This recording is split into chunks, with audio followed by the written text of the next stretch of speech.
Folks, Black Star Network is here. Hold no punches! I'm real revolutionary right now. Support this man, Black Media. He makes sure that our stories are told. Thank you for being the voice of Black America, Roland. Stay black. I love y'all. All momentum we have now, we have to keep this going. The video looks phenomenal. See, this difference between Black Star Network and Black-owned media and something like CNN. You can't be Black-owned media and be scared. It's time to be smart. Bring your eyeballs home. You dig?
Today is Tuesday, June 20th, 2023. Coming up on Roland Martin Unfiltered, streaming live on the Black Star Network.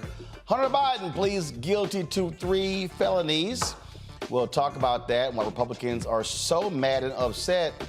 Y'all, it's really not that big of a deal. A C-SPAN caller wants to know if black people have ever thanked white people for ending slavery. Sparking a heated debate online. Boy, is this hilarious.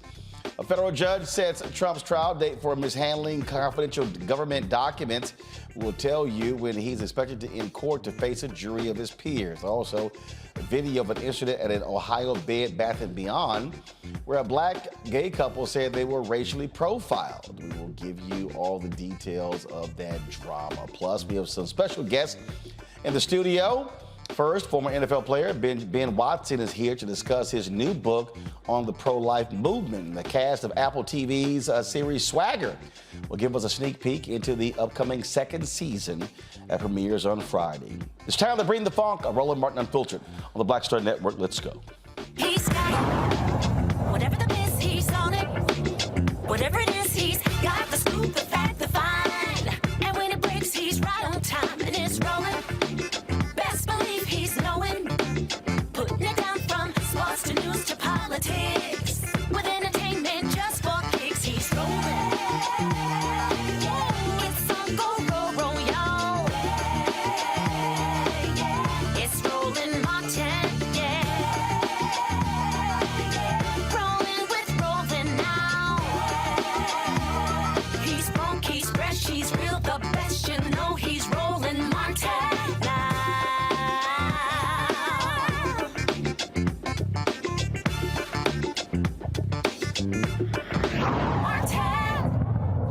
Well, President Joe Biden's son Hunter has reached a plea agreement with federal prosecutors in Delaware. David Weiss, the Trump-appointed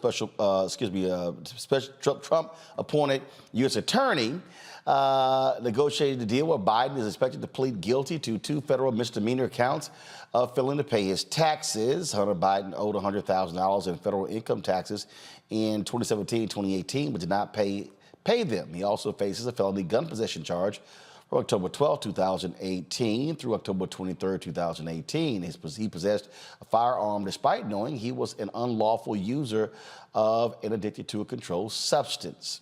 Of course, that will likely be dismissed if he meets certain conditions. The agreement includes a provision in which the U.S. attorney has agreed to recommend probation for Biden for his tax violations. The tax and gun charges will likely not result in any jail time for Biden. Now, this marks the first time the DOJ has brought charges against a child of a sitting president. The decision by Wise indicates an end to the sweeping 5-year investigation by federal prosecutors, FBI agents, and IRS officials into Hunter Biden's conduct. The Biden administration has kept Wise in place to avoid having a U.S. attorney appointed by the president to oversee his son's criminal case. The resolution suggests that prosecutors did not find cause to file charges related to Hunter Biden's dealings with foreign entities or other wrongdoing. Now, Republicans are really just beside themselves. And so they've been demanding answers. This is wrong. It's unfair. Y'all, actually, if it wasn't the president's son, it likely would have been civil, not criminal charges. In fact, Wise actually had to respond to that idiot Congressman Jim Jordan by sending this letter to him. Go to my iPad. He says, your May 25th letter to Attorney General Garland was forwarded to me with a request that I respond on behalf of the department. While your letter does not specify by name the ongoing investigation that is the subject of the committee's oversight, its content suggests your inquiry is related to an investigation in my district. If my assumption is correct, I want to make clear that, as the Attorney General has stated, I have been granted ultimate authority over this matter, including responsibility for deciding where, when, and whether to file charges and for making decisions necessary to preserve the integrity of the prosecution, consistent with federal law, the principles of federal prosecution, and departmental regulations. That was from Wise to, again, Jim Jordan. Let's go to my panel right now. Larry Walker, assistant professor, University of Central Florida, coming to me out of Florida. Dr. Niambe Carter, associate professor, University of Maryland School of Public Service out of D.C., and we joined later by Tanya Washington Hicks, professor, Georgia State University, College of Law out of Atlanta. And so glad to have y'all here. So let's just be here, Niambe. If it ain't Joe Biden's son, they're not felony charges here. They're civil. I mean, we're talking about $100,000 didn't pay his taxes. Hell, I think Lauryn Hill owed like $1.5 million, $2-3 million, and so did Wesley Snipes. It's a bunch of people who've owed tax. 100,000 owing taxes is not a big deal. Republicans are beside themselves because they have been making a big deal out of this. But here's the deal. If Donald Trump actually had some real lawyers and wasn't an idiot, he could have easily had a negotiated a plea deal. But so, no, he's not being treated unfairly. This is what happens when you negotiate deals. And most of the time, the DOJ pleads cases out. That's 90% of their cases are pleaded out. I mean, I think this is drawing, to me, more interesting questions about how the rest of us get treated. I mean, I would like that people's histories of alcohol or drug addiction be actually used as mitigating factors when we're considering sentencing and other kinds of deals. So I think Republicans are going to use this the ways that we know that they will, right? And beat their chests and talk about that Joe Biden, did something improper, or, what about the emails? What about the computer, right? I mean, they were never going to be pleased because this isn't about justice. This isn't about a rule of law. It's about attaching something to Joe Biden that they can use for the election process and probably take our eye off of Donald Trump's ball, which right now we know is in 2 indictments and numerous other charges. But as you said, Roland, I think this is key. Most things can be negotiated, particularly at this level for people with this level of resources. But what you look at with a person like Donald Trump and those of his ilk is that they refuse, right, to come to the table and have a conversation. I honestly think the smartest thing Biden could have done here is keep Wise, who is a Trump appointee, in place, because otherwise they would have really had a field day suggesting that he put his thumb on the scales in some way to prevent his son from facing a higher level of scrutiny. But as you noted, many people owe taxes at this amount of money. This is not the kind of money that typically gets people put in prison. But anything short of prison, they're going to say is unreasonable, unfair, and somehow unjust. I really love how it's driving these folks crazy, Larry. They're losing it on social media, Roland. I mean, listen, my colleague highlighted really a lot of important points. The bottom line is, and we know that they have the committee on weaponization. The bottom line is, like my colleague said, they want something to use as leverage when it comes to Joe Biden when he runs for president again next year. This is about the politics. This is nothing about the quote unquote rule of law, which we hear about all the time. And they're losing their minds. But Roland, they didn't lose their minds over Trump University or the Trump Foundation. I didn't hear anything. I didn't hear those same concerns raised. I certainly don't hear the concerns raised of all the money Kushner got from the Saudis and various other foreign entities to bail him out. So we don't hear any conversation about that. But we're constantly hearing, and like I said, this constant conversation about Joe Biden and what his DOJ is doing. Highlighted once again, as in the beginning of the show, is that this individual, this attorney at DOJ, was appointed by Trump in 2018, and the FBI director is also a Republican. So, but they're consistently excuses for every single thing. And once again, they don't have they can't do anything about it. Now, this is a situation that's particularly coming to an end. But of course, we'll continue to hear about it on social media and right-wing media outlets. There's some kind of conspiracy. But the bottom line is, when it comes to real concrete issues, like the recent indictment of Trump, you don't want to hear about that. But everything else is a conspiracy, and Joe Biden is using the DOJ, which is not accurate. Obviously, this case is based on the letter and what we see today. This is supposed to be the end, but we'll constantly hear about it over the next couple of months of an example of DOJ and Biden, somehow the Biden administration utilizing it to get his son out of jail. I love the right wingers, Tanya, complaining there are two levels of justice. Yeah, black people being know that. Absolutely. That's been our experience for as long as we've been on these lands. And I would like to see the law exercised with such compassion when we're talking about Black people who are addicted and who have committed crimes that are related to their addiction. I think that the compassion that the president is showing for his son is appropriate for a parent to express toward their child. But I want to make sure that Black people who are suffering from some of these same illnesses are treated with the same kind of compassion. No, absolutely. I just think these people are just so hilarious to me. I mean, all the whining, complaining, that's what they do. So bottom line is, there you go.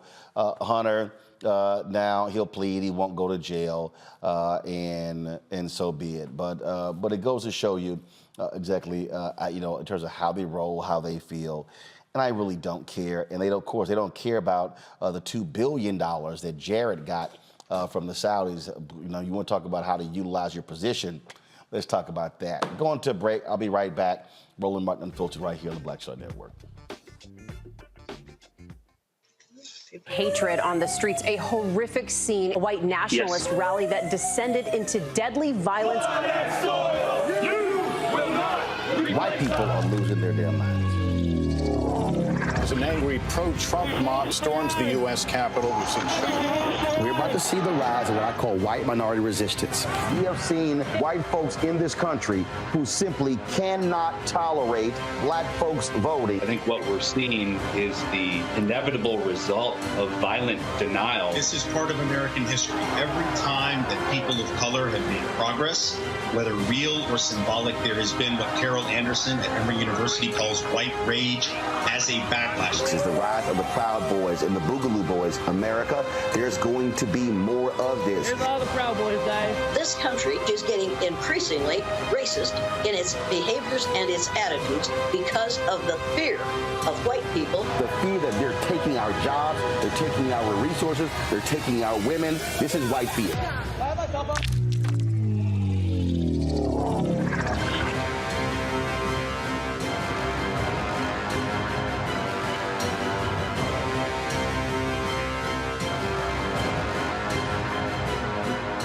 Black Star Network is here. Oh, no punch! I'm real revolutionary right now. Thank you for being the voice of Black America. All momentum we have now, we have to keep this going. The video looks phenomenal. See, this difference between Black Star Network and black-owned media and something like CNN. You can't be black-owned media and be scared. It's time to be smart. Bring your eyeballs home. You dig?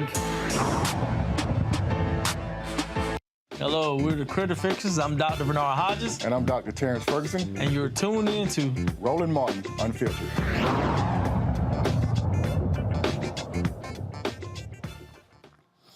See, I told you how these right-wingers are beside themselves, and they are angry and upset with the charges against Donald Trump. I mean, they really are acting stupid. Here's the Republican governor of Virginia. These charges are unprecedented. This is the charges against Trump. These charges are unprecedented, and it's a sad day for our country, especially in light of what clearly appears to be a two-tiered justice system, where some are selectively prosecuted and others are not. Parents in Virginia know firsthand what it's like to be targeted by politically motivated actions. Really? Regardless of your party, this undermines faith in our judicial system at exactly the time when we should be working to restore the trust. Y'all, these people love the pomp and the circumstance of their BS. I mean, they just love it, okay? So, Jon Stewart actually saw that tweet from Glenn Youngkin, and on his Apple Plus show, he had a couple things to say about it. Check it out. Trump has used privilege and wealth to protect himself from legal accountability at every turn. He has lived his entire adult life in the space twixt illegal and unethical.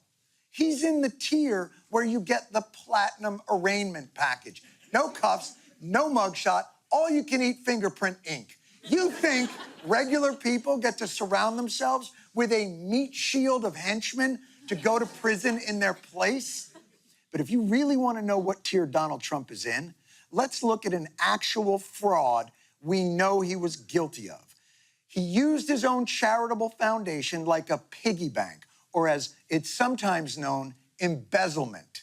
Shocking pattern of illegality, including unlawful coordination with the Trump presidential campaign, repeated and willful self-dealing, and much more. He stole from his own charitable foundation. How much more what did he also nut punch a priest? How are non-Trumps punished for something like that?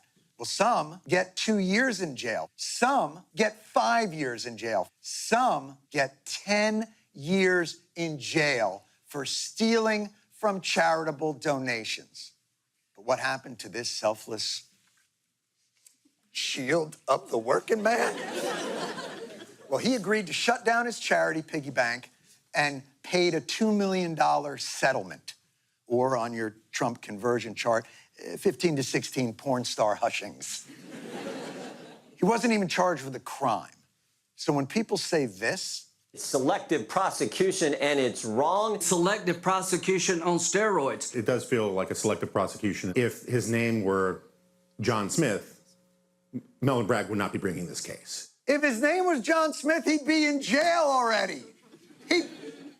Yes.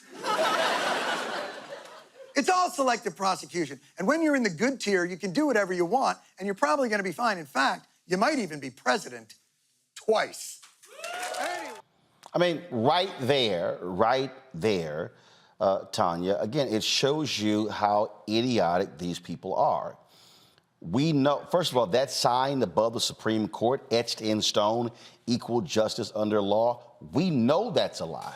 We know that's BS. We know when you have lots of money and you're white in this country, you're going to be treated totally different than if you're black and poor, Latino and poor. We know this. And so I don't see these same defenders of fair and equitable justice saying anything. It's amazing they don't say anything, nor do they fight when we talk about people who are in prison wrongfully convicted. Right now, Republicans in Missouri are fighting a black man where they know the judges, the man didn't do it, but they want to keep him in prison. These folks can go to hell. And send us all a postcard. I think that they have selective law and order politics. So they're all for law and order when it's black and brown and poor and working class people. But what we are seeing play out in front of us is white privileged in our criminal legal system. If Trump's name was Tyrone Brown or Tyrone Washington, he would be locked up. And it wouldn't take, look at all the indictments that are coming down the pike. Look at all the investigations. Look at how much money we've spent on impeachments and investigations and all of these things. And he is still out and may have a second term as president. And so this is white supremacy, full stop. You know, and again, this is what it looks like. The issue that I have when I see these other pathetic cable networks, Larry, they're not challenging these fools on this stuff. When they say, well, you know, if Trump was John Smith, Bragg wouldn't be bringing this case. Well, first of all, John Smith wouldn't be paying off a porn star and using Michael Cohen to pay him off and then concealing the payments and paying them back while John Smith is running for president. You highlighted some really good points. I want to also highlight something, Roland. Can we remember that Donald Trump and the law in terms of getting challenged at the federal and state level is not new. It's been going on for decades, including he and his father being accused of housing discrimination decades ago. So he's really been navigating all these channels, really getting away with all these issues for years. The other thing is, Roland, a lot of these conversations about, you know, Donald Trump getting away with it from the right, it really highlights why critical race theory is important. And I know two of my colleagues who agree with me. This is why we need to talk about racism in America in terms of analyzing why certain groups, predominantly those who are white and rich, as you talked about, get away with certain things, crimes, other issues consistently, and why black folks who commit minor crimes end up in jail for 5, 10, 15 years. It's a two-tier system, but black folks are always at the bottom at the bottom tier, and we've known that for decades. So once again, these folks are complaining about, you know, Donald Trump being held accountable, when the fact of the matter is he's been getting away with this kind of nonsense for decades. And as Malcolm X once said, chickens come home to roost. Well, chickens indeed come home to roost, Niambi, and I think again, this is where you have to push back on the BS. and not get caught up in their drama. Because let's just be clear. Republicans will defend this thug at every single turn. They don't care about the truth at all. They know this man is a thug. They know he's a liar. They know. In fact, they're not even defending, other than that stupid idiot Jim Jordan trying to say, well, he had the right to take the documents. No, he didn't. Even when he's caught on tape. They're not even actually defending that. They're just simply saying it was wrong to go after him. Mm-hmm. That's the best example of a two-tiered system, when you don't go after the criminal, but you want to be law and order, and you go after everybody else. Exactly, and I'm glad you said it, Roland, because I think what happens here is that Republicans want it both ways. They want to say certain people are exempt, but then they want to be the moral authority for everyone else. And I think what we're seeing here is how they can't even hold that logic together for themselves. And that's why they're unraveling, because the more they talk about truth, about justice, heck, they couldn't even hold the line for police officers, right, with January 6th. I mean, these people don't care about anything but winning. They don't care about anything but holding this man up because he looks like the best route to the White House, and he delivered for them 3 Supreme Court justices and lower court judges that they wanted. So that's all they're thinking about. They don't actually care about the fact that this man is unethical, that this man is corrupt, that this man is morally reprehensible, that he violates everything that these people say they care about, where we're talking about, you know, family values or any of those kinds of things. Yet they want us to look at them as the beacons and the icons of moral rectitude in this country. And that's why I say, you know, we have to be very careful when we start hearing white men, white people predominantly talking about injustice. Because if you let them tell it, and if you listen to what they've been saying, not just over the Trump years, but for really the last, 30, 40 years since the Reagan years, they're the real victims. They're the real people who are aggrieved here. And we have, I think, and by we, I don't necessarily mean Black people, but I mean collectively, let them get away with beating this drum of white male victimhood, so that anything that happens, like consequences, when you do things like embezzlement, when you do things like prevent the government from recouping top secret documents that you shouldn't have had in the first place, then everything looks like persecution.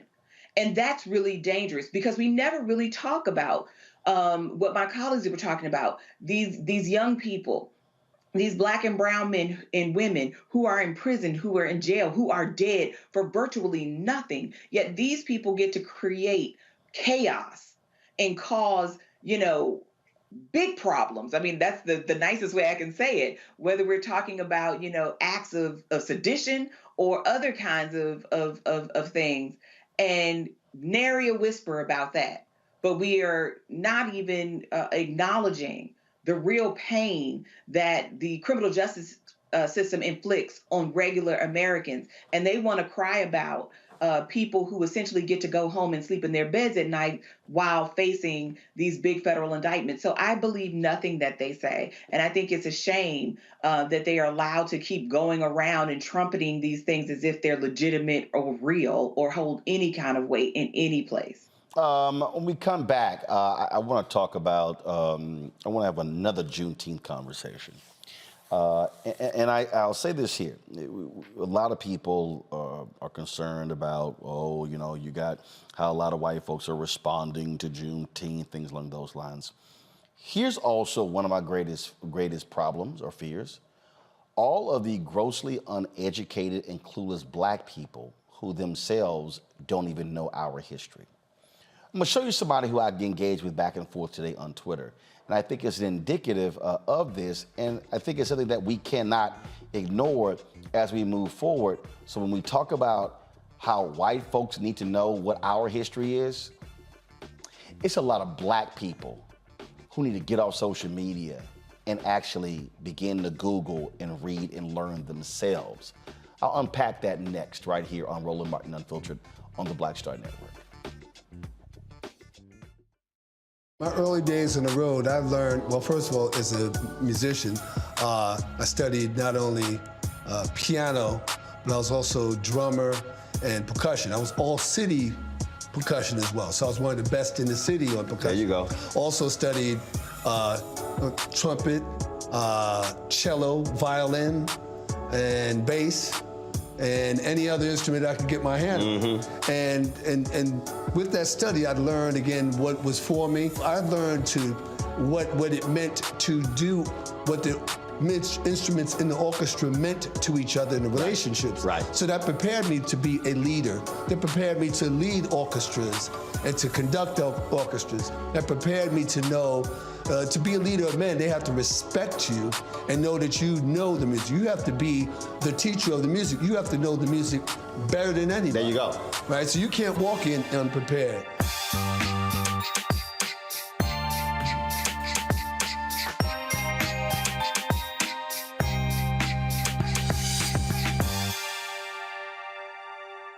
When you talk about blackness and what happens in black culture, we're about covering these things that matter to us, speaking to our issues and concerns. This is a genuine people-powered movement. There's a lot of stuff that we're not getting. You get it, and you spread the word. We wish to plead our own cause.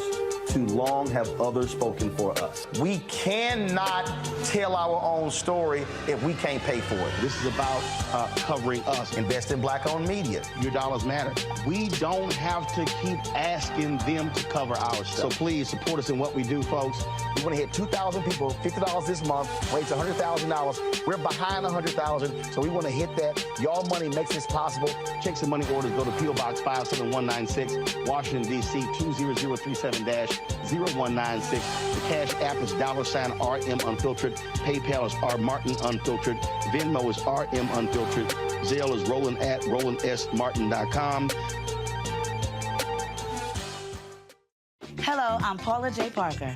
Truly proud on the Proud Family. I am Tommy Davidson. I play Oscar on Proud Family, Louder and Proud. Hi, I'm Jo Marie Payton, voice of Sugar Mama on Disney's Louder and Prouder, Disney Plus. And I'm with Roland Martin on Unfiltered.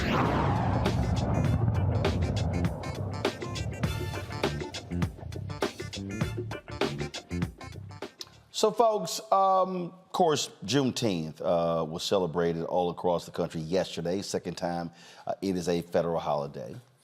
And what was interesting is you had a whole bunch of white conservatives who were really upset, complaining about Juneteenth. And then you had, idiot people like Candace Owens who made some stupid comments calling it ghetto.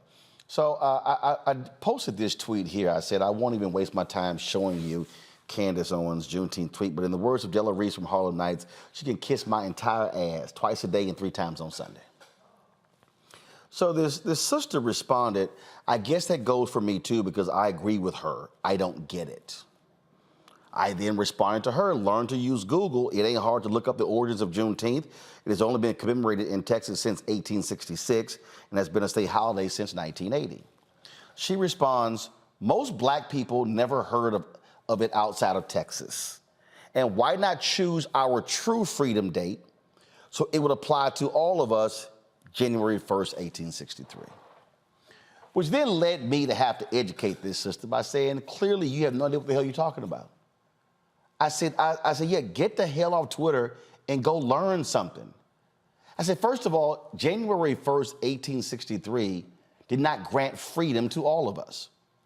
In fact, Lincoln, the Emancipation Proclamation only covers folks who are in Confederate states. He literally had no authority over those states because they were engaged in a civil war. The Emancipation Proclamation did not cover those who were enslaved in Union states. Nope, only Confederate states. That's first. Second of all, when she says, again, why not choose our true freedom date? Again, she doesn't even understand the history because Congress did not pass the 13th Amendment. Listen to me clearly, y'all. Congress did not pass the 13th Amendment until January 31st, 1865. It was not ratified by the states until December 6, 1865. So now let's do the math. Congress passes a bill January 31st, 1865. Black Texans find out on June 19, 1865, about the Emancipation Proclamation that was issued 2.5 years earlier.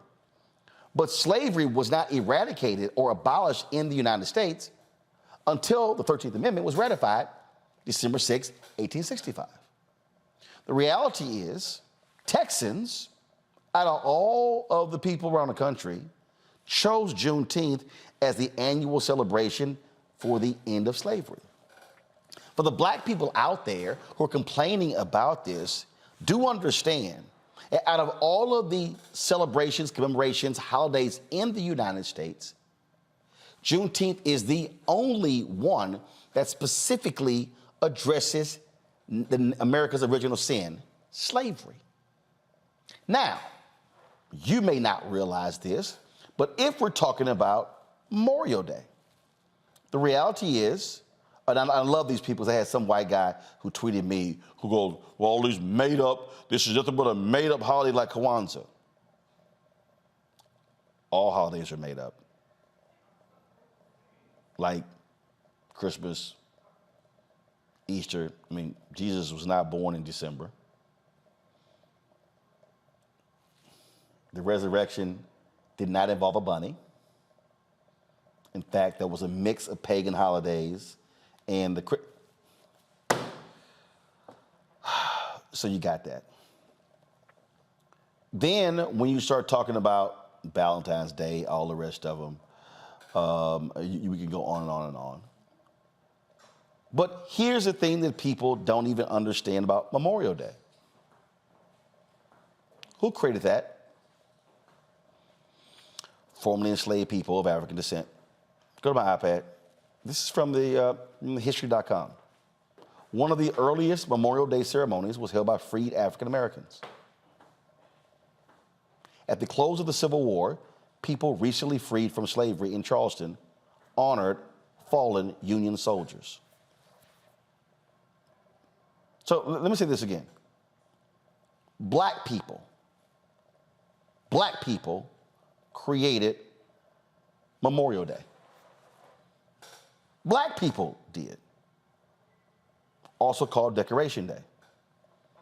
Look at this article. But it wasn't until a remarkable discovery in a dusty Harvard University archive in the late 1990s that historians learned about a Memorial Day commemoration organized by a group of black people freed from enslavement less than a month after the Confederacy surrendered in 1865.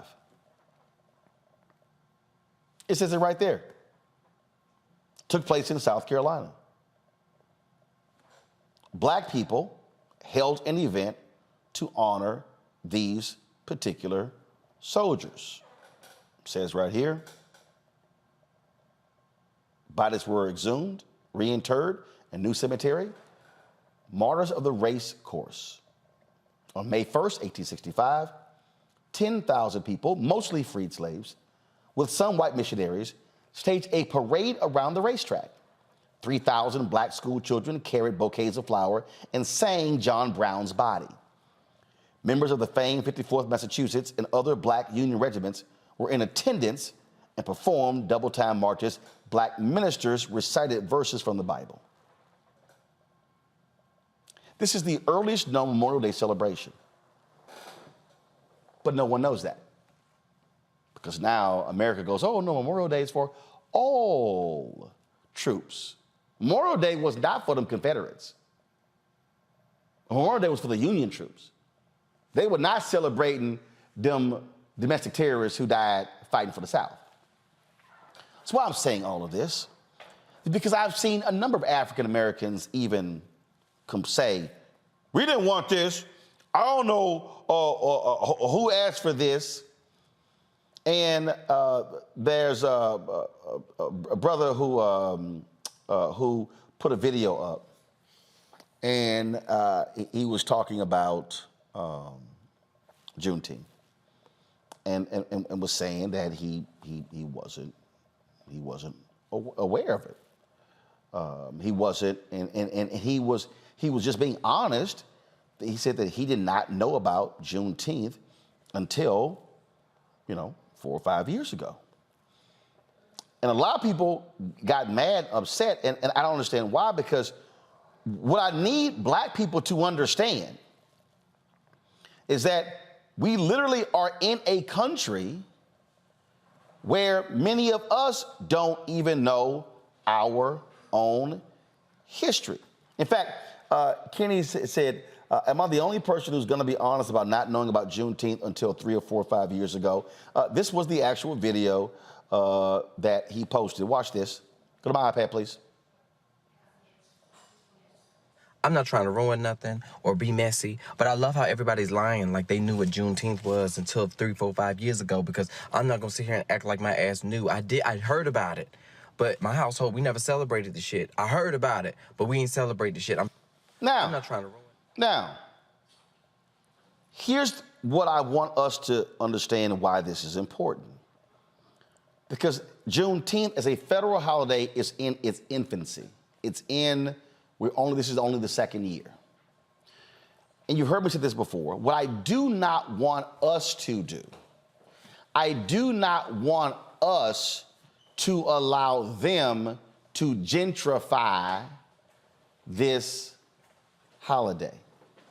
I do not want us to allow them to now redefine what Juneteenth really is. And in fact, maybe what a whole bunch of black folks should do is actually take a trip to Texas and Galveston and follow the trail all the way to Houston and begin to understand the facts, to actually read General Granger's order, actually begin to study what's going on. Because that, to me, is what we cannot allow. And I keep telling y'all what we have done, because too many black people have allowed us we allowed them to determine even MLK's birthday, how we even deal with that. I'm sick of these folk who at birthday events, we only play 2 MLK speeches, as if he didn't say anything else. And so literally, we have to acknowledge that our ignorance of our own history, we cannot put at the feet of somebody else. That is on us. Larry, your thoughts? You said a lot of really important things, and I think there are a couple things that I want to say. First of all, reading is fundamental. You talked about Google. I think the second thing is relating to some of the conversation. Like I said, I saw some of them on Twitter the last couple of days regarding black folks in Juneteenth. And Roland, I've talked about this before, we got to talk about anti-blackness and how some black folks, when it comes to not just obviously recognizing the importance of Juneteenth, but other issues relating to examining the challenges that black folks in this country have encountered, give you a pushback. And I saw Candace Owens' comments, which are ridiculous. And obviously, she's just trying to get more followers and get on Fox News and talk about once again, kind of all this anti-blackness she talks about on a consistent basis. But the other thing, Roland, is I grew up in Philadelphia. I'm very familiar with Juneteenth. Talked about it, attended an HBC undergrad. We talked about it in history class. But this highlights why we get pushback in states like Florida about understanding not just black history, but American history. A lot of folks don't know about Juneteenth, and that's a reflection on our education system. That we're not talking about Juneteenth. We're not talking. We should talk about Memorial Day. There's something else that I learned years ago. But a lot of black folks, and not just white folks in America, a lot of black folks don't know about a lot of these issues. They don't know a lot about. They don't even know about the history of Kwanzaa, why it was created, right? They don't even understand the 7 principles and all these other issues. So we have to do a better job of not only pushing against some of the policies of where I'm located, instead of Florida and Texas and other places, but even amongst ourselves in our community, we have to do a better job of talking to brothers and sisters. And we do that in beauty salons and barbershops. But also what you're doing in your platform, your show, and I'll talk about before, is also holding black folks, other people accountable who are espousing things that are not accurate and are anti-black. So once again, we need a better job of educating folks, but also like we're doing on this show, holding people accountable who are putting disinformation out there, but also talk, the phrase and the wording you're using is anti-black. But look, I can't, Tanya, blame the education system when we know it's never properly educated us, which means there's something that we must do for ourselves. Yes, I mean, why would an oppressor educate the people that it is subjugating? It just doesn't make sense. So we understand why there were the black codes and the slave codes that made it a crime for us to learn to read or for someone to teach us. to read. And what we see now is the ignorance that is pervasive even before anti-CRT curriculum policies really take root. So while we can ask our public school systems, which we pay taxes to fund, to provide our students with a whole curriculum that reflects the truth of the American experience, I think it's incumbent upon our churches and our mosques and our society organizations to teach our youth and ourselves what we need to know in order to be able to fight the system that is designed to oppress us. And asking someone who wants to oppress you to teach you a history that involves resistance, which is what Juneteenth is so much about, is insane. It's just not going to happen. So we have to do it for ourselves. Nyambe. Well, look, I think a lot of people get caught up in sort of when Juneteenth came about and why it came about and viewed it as a diversion. And I think we really have to talk about Juneteenth as a both and proposition. It's both a moment to really commemorate and remember the resilience of our people and our communities, not just in Texas, but everywhere.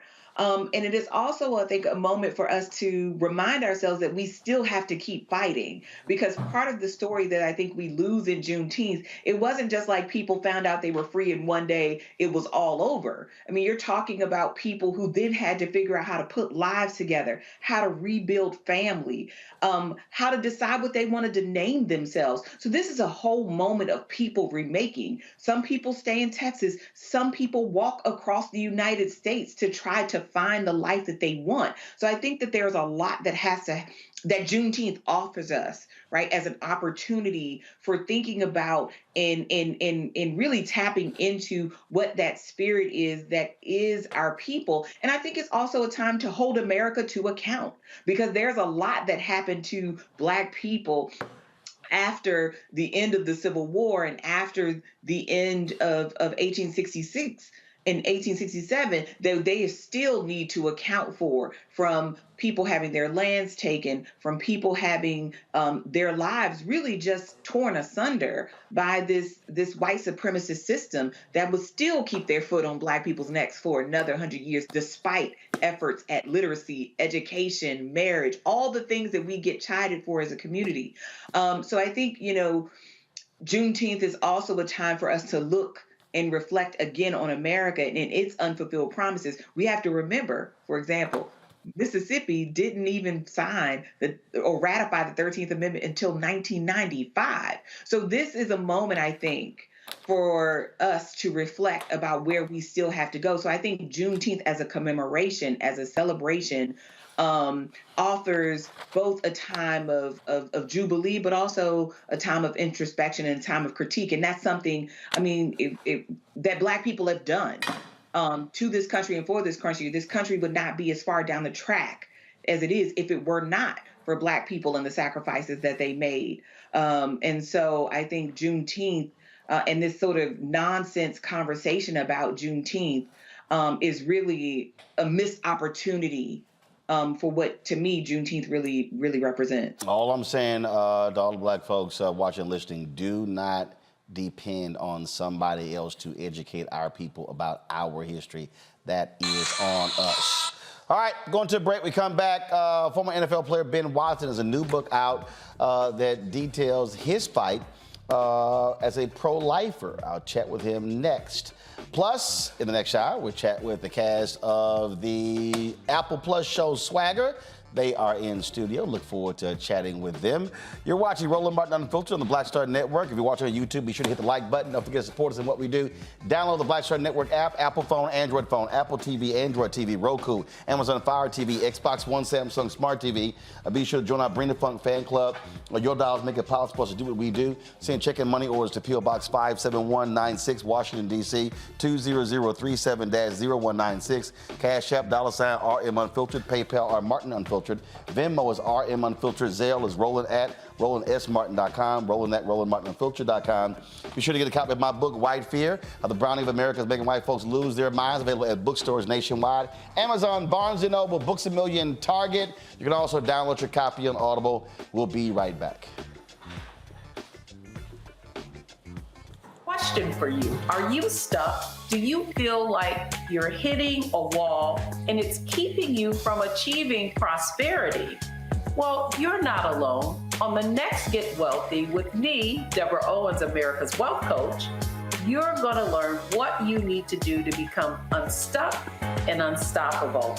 The fabulous author Janine K. Brown will be with us sharing with you exactly what you need to do to finally achieve the level of financial success you desire through your career. Because when I talk about being bold in the workplaces, I'm talking about that inner boldness that you have to take a risk, to go after what you want, to speak up when others are not. That's right here on Get Wealthy, only on Black Star Network.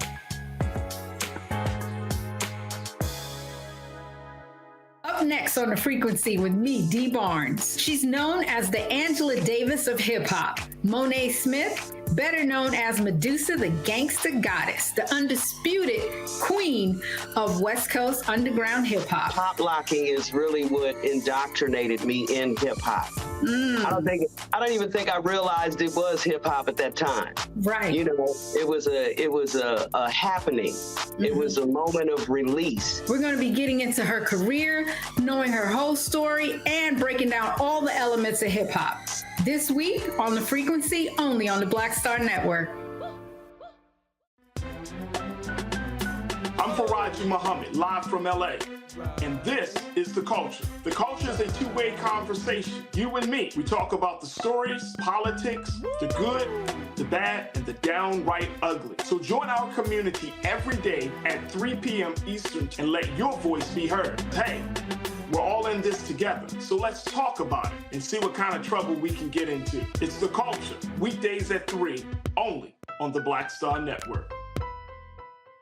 Hatred on the streets, a horrific scene, a white nationalist rally that descended into deadly violence. White people are losing their damn minds. As an angry pro-Trump mob storms the U.S. Capitol, we've seen shooting. We're about to see the rise of what I call white minority resistance. We have seen white folks in this country who simply cannot tolerate black folks voting. I think what we're seeing is the inevitable result of violent denial. This is part of American history. Every time that people of color have made progress, whether real or symbolic, there has been what Carol Anderson at Emory University calls white rage as a backlash. This is the rise of the Proud Boys and the Boogaloo Boys. America, there's going to be more of this. Here's all the Proud Boys, guys. This country is getting increasingly racist in its behaviors and its attitudes because of the fear of white people. The fear that they're taking our jobs, they're taking our resources, they're taking our women. This is white fear.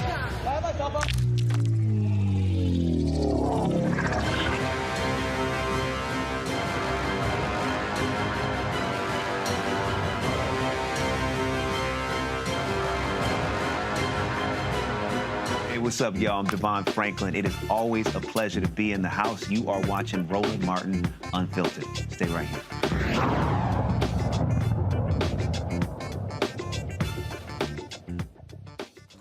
Swagger tells the story of a young basketball player going through the travails of life as he is one of the top hoopers in the DMV, but also in the country.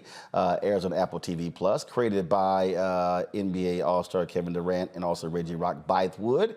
In his second season, here is the trailer for this year. Basketball.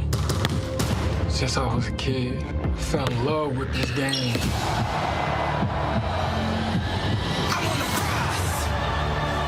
And when I'm gliding through the air, it's like pressing mute on everything else. Jace Carson has arrived. New season, new level. Get your butt to school. Layla. Given all of your options, you have to decide. Do you want to be good at the next level, or do you want to be great? Distractions are often demanded. Don't offend me, I'm a bandit. At Cedar Cove Prep, I expect you to be acutely mindful and acutely prepared. Not just on the hardwood, Mr. Carson. Understood? Understood. Jace has got too much riding on his senior year. We need to know he's with someone who will watch his back. You did say if I ever needed anything. Swagger prep on 3. 1, 2, 3. Something horrible stopped because my best friend stepped up and did something about it. Unfortunately, I don't think it'll be likely that things will work out for him. All the work you've done, you were so close, and you put it all at risk. I had to. You could go to jail. Jace, who else was with you that night? Let's go, let's go. He attacked a man with the help of 3 others. Everyone is watching. Now is the time to stand with the kids. Our school's reputation is at stake. I feel like I'm drowning. Don't let other people's opinion become my reality. Come on.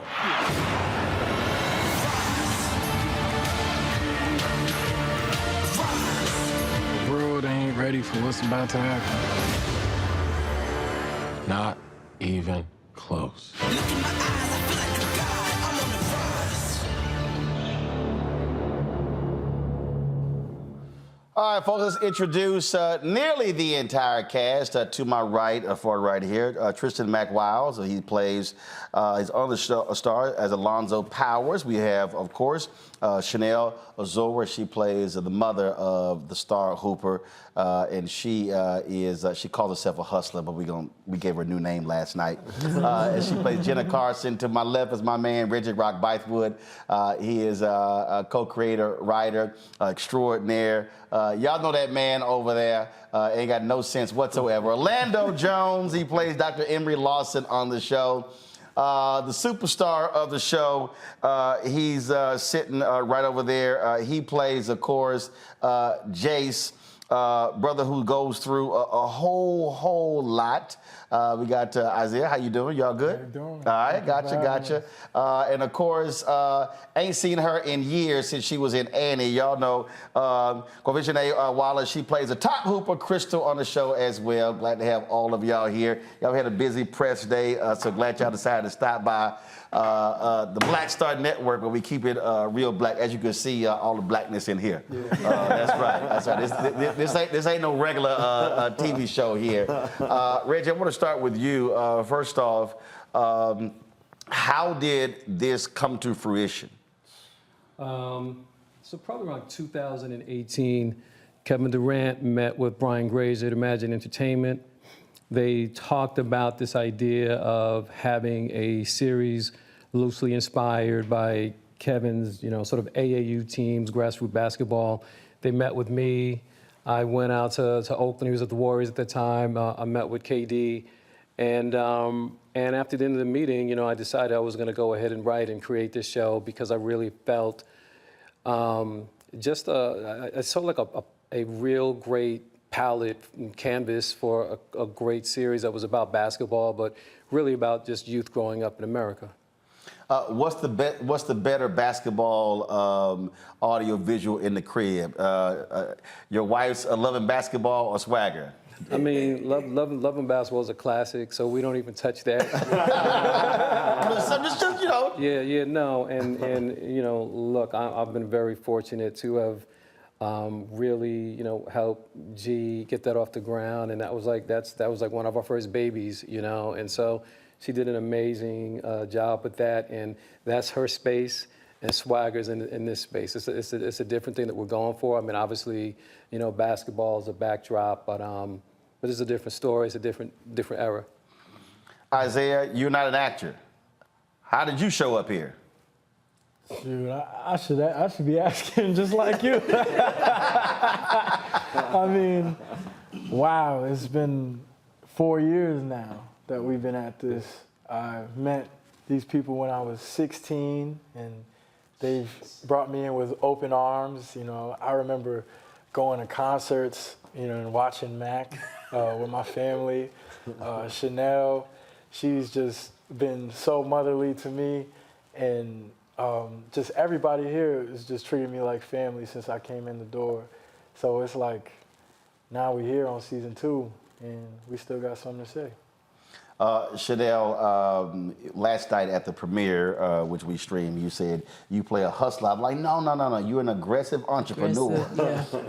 And so, because you don't play the mom who's sort of clueless and being led around. I mean, you're like, no, I'm the CEO of J-Sync. Yeah, that's what I like about Jenna's character. You get to see Black women, they can be everything in the community. And Jenna is the aggressive entrepreneur. She's also selling her Holly Ann products. That's like Mary Kay. That's her side hustle. She also has a job. She works for the gas company. So there's some truths that he's showing from our neighborhoods. We were talking, and so you said that you have a brother who plays pro basketball, but that really wasn't your thing.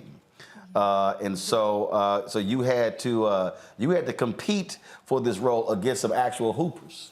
Yes, I did, which was interesting to say the least. But I didn't let that stop me. I mean, I went in like I was Crystal, and I came out feeling like Crystal, and here I am, Crystal. I mean, what can I say? Reggie, did you want a hooper, or did you say, look, you're gonna have to do this? Yeah, I mean, it was really, in the casting process, we auditioned actors and saw what they could do in the court. We auditioned ballers to see if they could act, and Quavinjane fell into the category of actor, and it was like really a big question mark because her audition, there was like some serious ballers out there, but the name of the show is Swagger. And she walked in with the most swagger. She just sort of took the role. Her hooping was really good. It was promising. She went down in her audition. It was promising. Yeah, no, but that's the thing, right? Because why she slide down the chair like, okay, Don't do that. Don't do that. But what we did, we had a basketball camp. But I just wanted to tell you this one thing. So in the audition, she gets down on the floor, busts out these push-ups where the ball is in one hand. She slides it over to this hand. She slides it over to that hand, and nobody else was doing that. No. So just that grit, that determination, and we gave her like 3 months of basketball training, and she came out legit. Orlando, you happy you didn't have to hoop with these young boys? I did. Oh yeah. I did. I played with them. I played with them the whole time. Actually. The whole time. Yeah. Really? I did. We did 2-a-days. We did everything together. Yes. How did you fare? Hey, listen, I'll let Isaiah them speak for me. I in my day, I could certainly play. So it was just fun to be on the court, fun to play with them and hang out. But so you're talking about 2 months ago? Exactly. What? They just had me run up and down the court with them a couple of months ago. So right. But don't get it wrong. I mean, Orlando was a hooper. Like I remember 20 years ago seeing him ball, and so when his role came up, I knew I wanted Orlando for his chops. Seeing him ball, what? Were you ever doing Biker Boys? It was actually like before that, right? Before that. Before that. Yeah. Okay. We met, actually, Orlando and I met in the writer's room on A Different World. And that's where we met Gina, that's where I met Orlando, but Orlando was balling. And so I always remembered that, and so there might be a little surprise. Could be. Orlando might end up with a basketball in his hand in season 2. We'll see. Okay. It's possible. It's possible. Got it. Matt, how did you get involved in this? Honestly, Reggie. Reggie called me when he was doing the casting for this and told me about this character that he's like, listen, I have this character. Everybody's not going to necessarily like him, but he has this like 5-page monologue that I need somebody to land. He's like, I keep on telling everybody about it. Everybody's like, who can do this? And I'm like, trust me, I got the kid. I got the guy. And he was like, I just let me know how you feel, and sent me this journal entry about the character, and literally the rest was history. One of the things I think is really interesting in terms of how you integrate one's social media into this, the vibrancy of colors as well, but you're not just dealing with basketball and academics. I mean, you're really dealing with all the other things that a young brother in a single household has to deal with here in the DMV. So talk about putting all of those elements together to make for a nuanced and rich storyline. Yeah, well, I just really call it, having a view from every seat in the house. So we wanted the perspective of the basketball players, the coaches, the educators, the moms, the dads, those that are really doing everything they can to help, an individual, reach their goals, and those that are just in the way, So that's really a part of it. And look, we really take pride in the basketball, in the show. We really take a lot of pride in the way we shoot it with our camera operator on rollerblades. Yeah, I don't think there's a basketball show that's better than ours when it comes to our cinematography and our actual basketball. Yeah. I'll put money on our team. Right. Yeah. And as important as the basketball is, really at the end of the day, it's really like about holding a mirror up to society, reflecting on what's going on in the world, and maybe even suggesting where we need to go. Hold tight 1 second. We're going to go to a break. We come back more with the cast of Swagger. Also, my panelists get an opportunity to ask a question as well. Folks, be sure to check it out on Apple TV Plus. You straight with that, Jessica? Apple TV Plus? You good? All right, y'all. I'm messing with her. And then, of course, we'll be back in just a moment. Don't forget, download the Black Star Network app, Apple phone, Android phone, Apple TV, Android TV, Roku, Amazon Fire TV, Xbox One, Samsung Smart TV. Support us in what we do by joining our Bring the Funk fan club. Send check money orders to P.O. Box 57196, Washington, D.C. 20037-0196. Cash App, $RM Unfiltered. PayPal, R Martin Unfiltered. Venmo is RM Unfiltered. Zelle, Roland at RolandSMartin.com. Roland at RolandMartinUnfiltered.com. Be sure to get a copy of my book, White Fear, How the Browning of America is Making White Folks Lose Their Minds. Yep, I said it. Nano like, damn. Really? Sure did. Somebody had to say it. Get your copy. Bookstores nationwide, Barnes & Nobles, Amazon, Ben Bella Books, Books A Million, Target, and download your copy on Audible. We'll be right back. Hatred on the streets, a horrific scene, a white nationalist rally that descended into deadly violence. White people are losing their damn minds.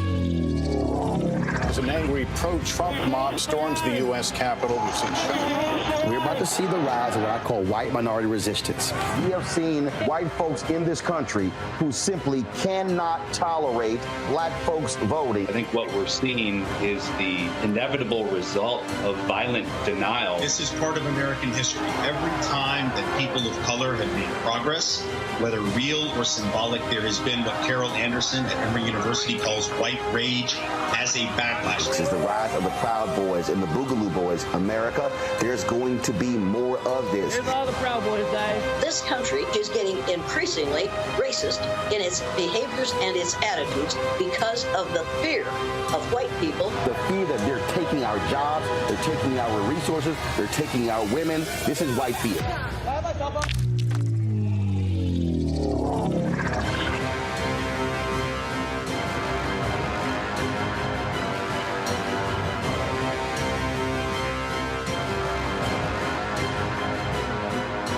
When you talk about blackness and what happens in black culture, we're about covering these things that matter to us, speaking to our issues and concerns. This is a genuine people-powered movement. There's a lot of stuff that we're not getting. You get it, and you spread the word. We wish to plead our own cause. Too long have others spoken for us. We cannot tell our own story if we can't pay for it. This is about covering us. Invest in black-owned media. Your dollars matter.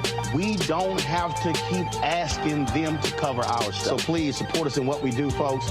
We want to hit 2,000 people, $50 this month, raise $100,000. We're behind 100,000, so we want to hit that. Y'all money makes this possible. Check some money orders. Go to P.O. Box 57196, Washington, D.C. 20037-0196. The Cash App is $RM Unfiltered. PayPal is R Martin Unfiltered. Venmo is RM Unfiltered.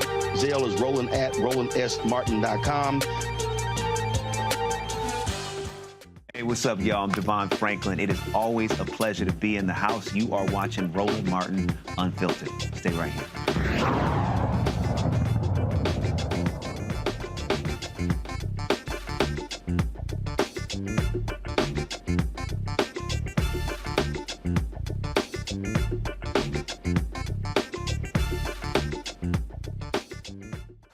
Folks, welcome back. Talking with the cast of the Apple TV Plus show Swagger, entering its second season.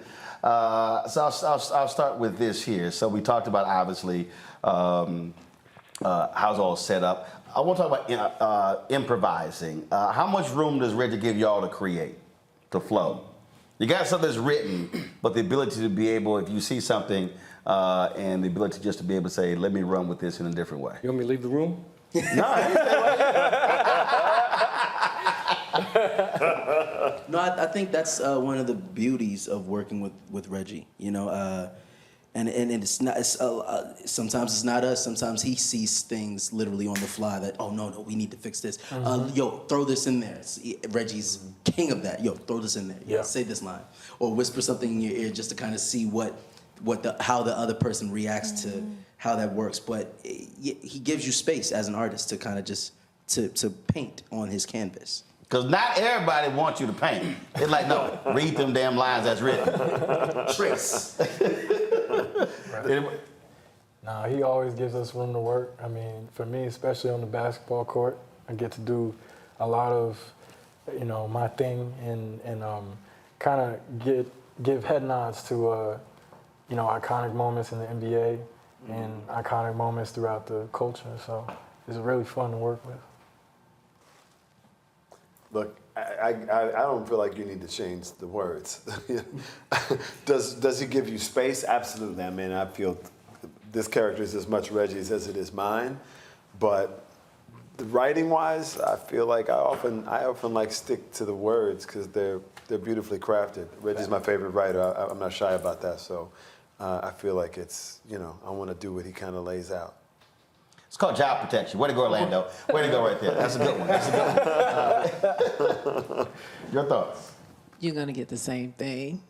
Yes, it's very well thought out. The room that he puts together before we're even brought into the room, he has people and they're taking from all of their stories and they're putting it together. I even talked to, I'm sure he had talked to people before he wrote the words, So it's very well thought out. And when it comes to us, it's like, oh, I know this person in my community. I want to show it. Also, he kind of writes for us. He listens to the way we talk. Yes. And he writes things that just flow with the way, we already have our dialect. So we say listen to how we talk, meaning overhearing the conversations off camera and it's essentially writing in your voice. I mean, that, and we've had long discussions before shooting just about where we're at in our lives. This is a real director. He likes to really touch base with us. I think that's the most fun thing about working with him. What you got? I mean, everybody done took everything that I could possibly say. I feel like we done went around the table. Right. Well, can I give you some insight into the go ahead. Really, at the end of the day, it's not about the words. It's about the subtext. It's about what's underneath it. So a lot of times with ad-libbing, like it's appropriate, but a lot of times ad-libbing, you will go and say what it is your character is feeling. And on our show, we really lean into the silence. The power of silence is what we talk about. So really the biggest space that we play in is not even the words. It's just the meaning beneath the words. And that's really where we find our gold. Also facial expressions, things like, it's interesting watching it, holding a lot of those shots for a long time. I think about when Steve McQueen did 12 Years a Slave, how he used silence. Yes. For like long, like you're watching and you're going, okay, they're going to like cut now. When he took it 15, 18, 20 seconds versus 4 or 5. Yeah. So, I mean, the power of silence is very, very important. And just, and also I have like a great writing staff, so it's not me banging out the scripts, but just... How many different writers on the team? What is it, like 8? Let's see. Yeah. Got the producer offset, so just help me out. But it's me, it's Steve, it's Joy, it's Raquel, it's Rebecca, it's JM, it's George Dorman, and Autumn. 8 of us, right? Cool. Yeah, 8 of us. Questions from my panelists. I'll start with Niambe. You're first. Okay, well, thank you. and I appreciate you all being here. What I was curious about is how you all decided on the location for filming, because that's as much a part of the show as all the other scenes. So how did you decide on location? Okay, I'm gonna just sort of give you like the real answer, which is No, give us a fake one. well, give us a fake one. well, Yes. you know, well, there's a soundbite version, but here's the reality. It's my show. You can, we won't do soundbite. Okay, You can just okay. talk. So I was looking at various. Ain't no producer in my ear. Okay. I own this shit. Don't worry about it. Go ahead. You can say shit on your show too? I can say shit on my show because I own this shit. So I was looking at various locations. Aggressive entrepreneur. I was in this particular place in Richmond, which is where we did the bulk of our shooting. You know, we did some in Maryland, but I was going down this particular street, and I looked back and I said, "Hey, can we turn down this street instead?" I don't know why, Roland, but said, "Let's turn down the street." We turned down the street. There's a community center. I said, "Can we go into the community center?" I'm on. We go into the community center, and I see this gym that has blue, yellow, and red. Now, the deal is, prior to me going there, I Googled paintings on Emmett Till. Emmett Till, the most famous 14-year-old in American history. Our characters were 14 years old when we started, and the colors of this painting by Lisa Whittington had prominent colors of blue, yellow, and red, and I started to call it Emmett Blue, Emmett Yellow, Emmett Red. So I go into this gym, it has those colors, and I just felt like it was like a spiritual connection, and it was a lock, and that's what we ended up shooting there. Cool. And again, just so you know how we multitask, you were talking about, Lisa showed me that piece of artwork last night, and it was quite provocative. Go to my iPad. There it is right there. That's it, right? And so when I saw this, right, so here's the deal. Like, if you look at the left side of the painting, there's the Emmett Blue, there's the Emmett Yellow, right? And that's the hope and optimism and everything that we really aspire to have happen with our kids. And the other side, you know, the eyes gouged out and represents all the pain. And so, like, even in the red that's in that stuff, that's like in that gym, red was out of bounds. And this is the way we sort of work and operate, and I work with my DP. So we really very specifically looked at this painting, and that became my color palette for the series. All right. Cool. Larry. Yeah, great show. I'm a longtime basketball fan. I want to talk about some of the lessons that the show teaches, right? There are a lot of, recently, some NBA older ballers who've been in the news for making bad decisions. What are some of the lessons some, young prodigies, young brothers and sisters who are coming through the pipeline, what are some of the lessons they can learn from watching your show to kind of consider, particularly when it comes to who's family, who's not family? Wow. Look, I think navigating what it must have meant to be as young as Kevin Durant was, moving from high school to pros, that's a young man becoming a man.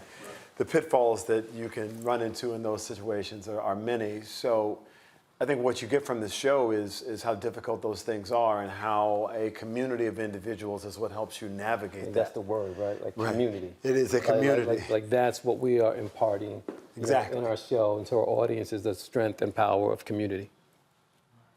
Tanya.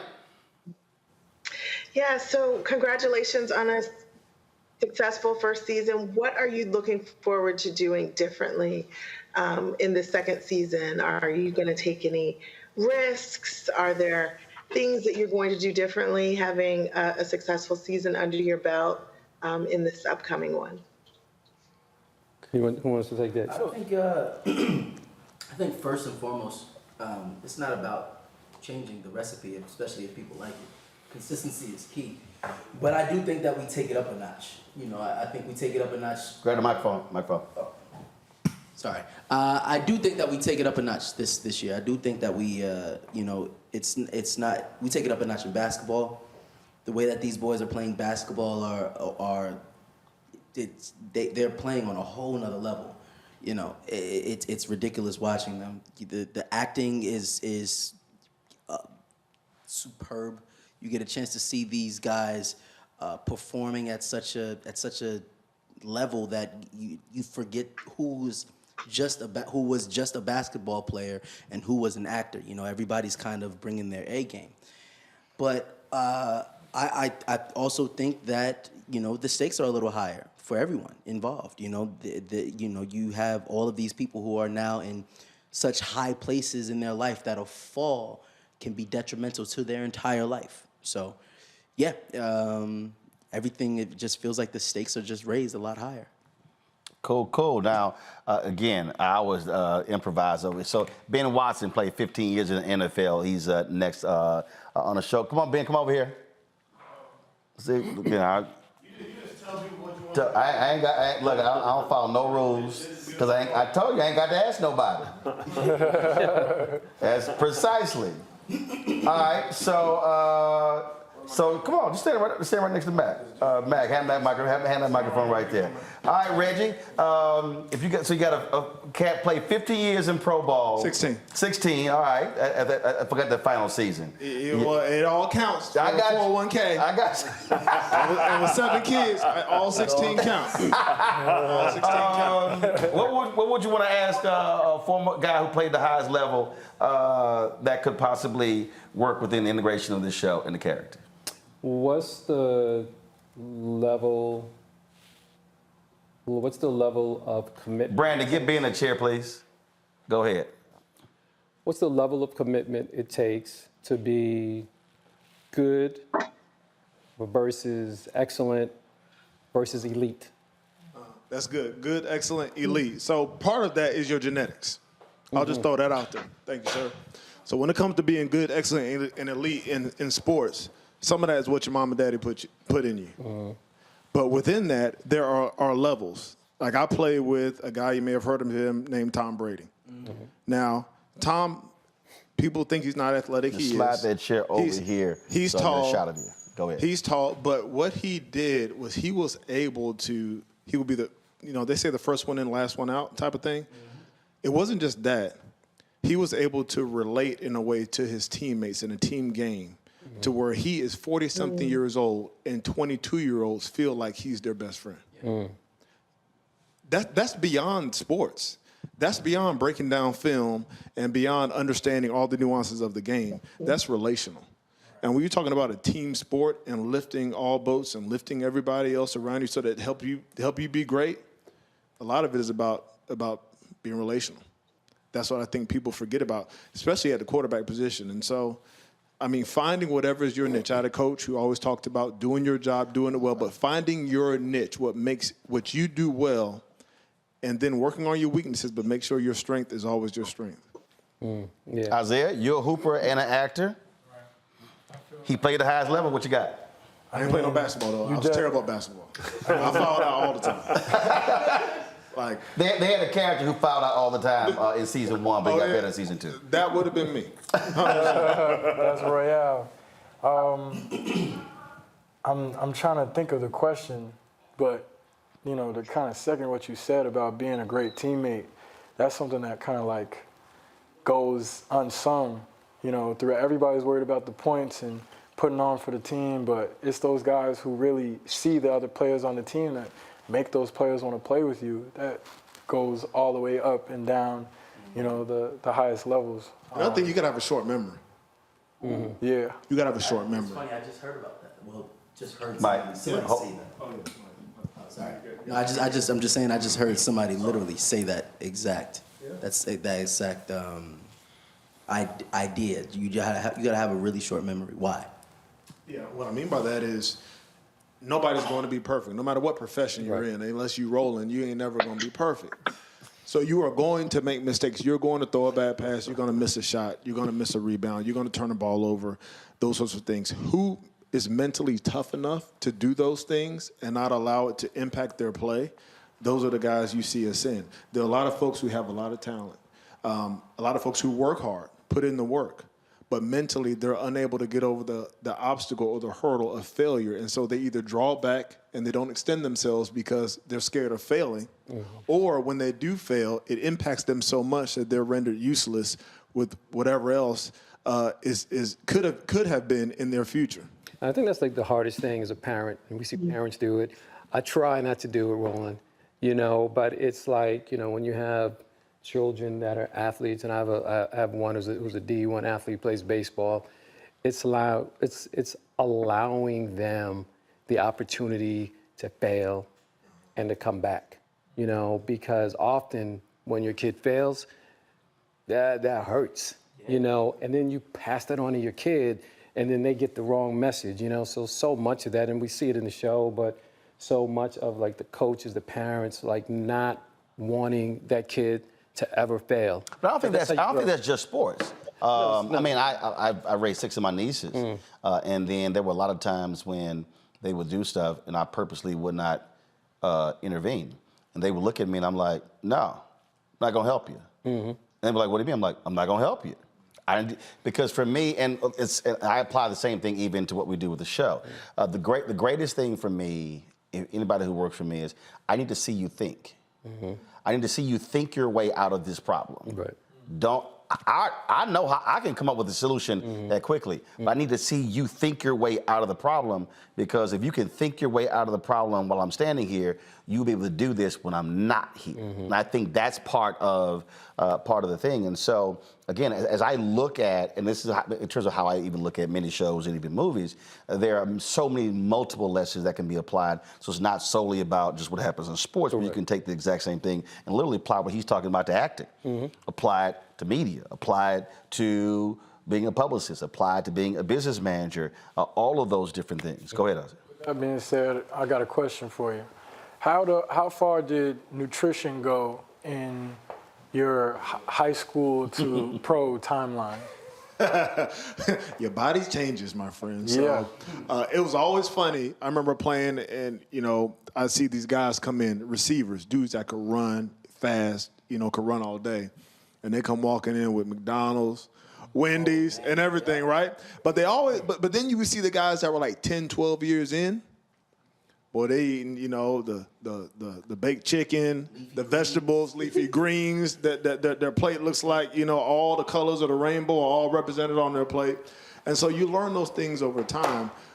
One thing somebody told me when I first came into the league is that, you know, don't let football use you, use football. In essence, they were saying, use this opportunity, use this gift, and also if you take care of your body will take care of you.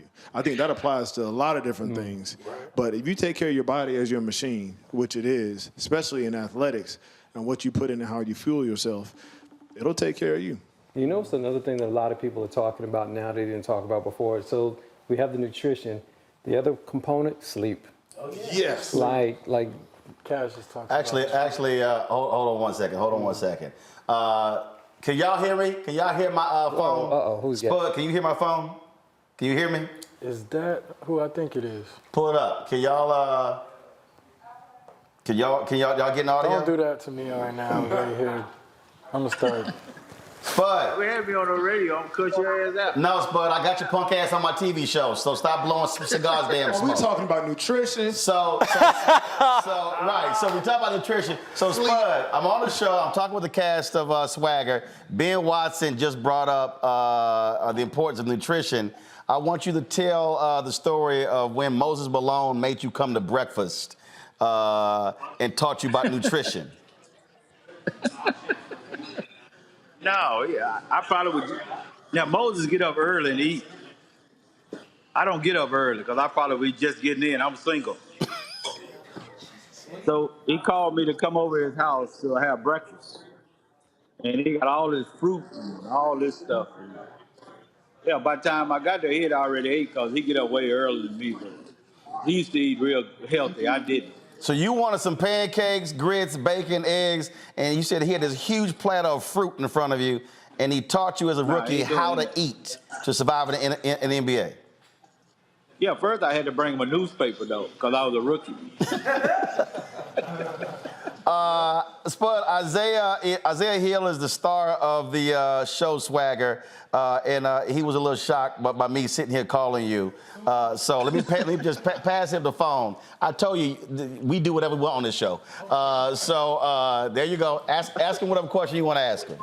Salute, legend. How you What's doing? up?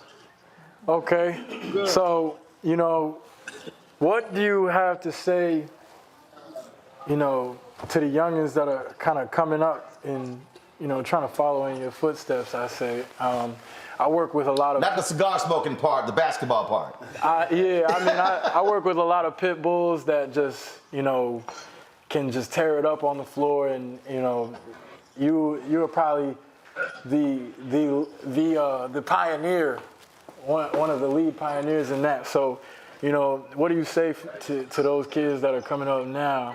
Because, we have one of those on our show, Musa, that he's not stopping now. He's trying to dunk. He's trying to take it to the next level. So, What's your advice, bud? Bro, you got to work on your game, man. Most of the guys, you got to get in the gym so you can work on your game.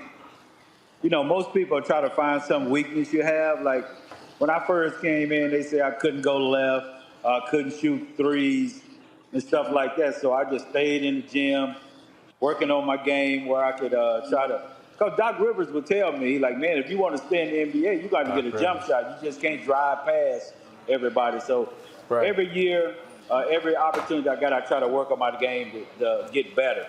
And that's why the last, 10 years of my career I started, because I got better at shooting free throws, got better at defense, you get over pick and rolls back then. But you have to get in the gym and work on your game. Shoot a lot. Nowadays, I work with the G League team. If you can't shoot, most of the time, you're not going to get picked up if you can't shoot. All right, well, look, go work on your golf game with your new hip. Hey, I got a 19-year-old hip now, boy. It's good. Well, I'm going to look forward to taking some of your cigar money to the golf course. All right. All right, boy. All right, baby. I'll at you. All right, love you, brother. All right, love you too. See, we do whatever. We do whatever. All right, final thoughts. I'll go around. I'll start with you. This season, not giving anything away, but what should folk expect to feel season 2?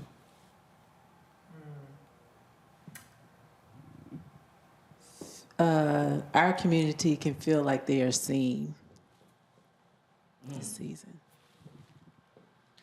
I think that I want people to feel heard. I want people to feel like they can relate to what they're watching. Matt? I want people to feel loved. I want people to feel empowered. Because there's so many different perspectives in the show, you feel like what you're seeing is about more than basketball. Somehow you feel like what you're seeing is about a part of your life. So I think that's something special about Swagger. I want people to feel the strength and the vulnerability, just embracing each other in our community and, making the most of the time we have. Reggie, the question for you is, why should people not skip the intro? I talked to Lisa last night. Oh, you mean the main title? Well, the intro. In terms of, because a lot of times we say skip intro. Right. So she and I had a long conversation about what y'all put into the intro. Right. And how important that is. Well, the intro, the main titles was created by Lisa Whittington, the same artist who did the Emmett Till painting, and we really talked about how our characters, in their own right, are works of art. And she created a main title sequence. She painted, a sequence with the community, with our players, and it's real work of art. And there's storylines throughout that. Yeah, and so, you won't know what the storylines are when you first watch, but when you go back, you'll see it, and you'll see it, and can I take that question you got to everybody? Go ahead. I want to say also what people could expect is number one, like the best shot basketball on TV. And so our camera operators on rollerblades, and we do that to really have the audience feel like they're a part of the action. But the other part of it is the reason why the basketball has to be so good is because we need the audience to lean in, and so while you're leaning forward, we're going to hit you with the truth. Cool. Glad all of you are here. Before we go, I'm going to give somebody a shout out. She's not going to like it. So Jessica is sitting over there. She does PR. Come over here, Jessica. Yeah, I did it. Come on, roll that chair over here. Come on, I don't want to hear all that. So just, it don't matter. So she'll get over it. So Jessica, so let me explain y'all how we met. So Jessica was a student. Where were you in college? I was at University of Iowa, but I was interning for Boundary. Okay, so she was University, you said University of Iowa? All right, so we're at National Association of Black Journalists Convention. What city were we in, Milwaukee? I think it was Indianapolis. All right, one of them cities. So she's interning with Don living in Chicago, and there was another sister who was in Chicago. And our convention is 4 days. And so it's like Friday, and convention really gets going Friday, Saturday. So they about to bounce. And I'm like, where y'all going? And so they said, look, we only have money to be here for a day and a half. They were like, we were here Thursday, half day Friday, we got to check out of this hotel. And I was like, now mind you, I came as a student in 1989, was my first convention in New York. I was like, y'all got to, I said, it's a lot more to convention you got to see. They were like, look, we broke. We broke. Straight up, I said, we broke. So I was like, all right, where y'all staying? I said, come on with me. So I walk over to the hotel. I'm like, all right, I need you to extend their room for the next 2 days. They look at each other like, is he joking? I'm like, no, I'm not joking.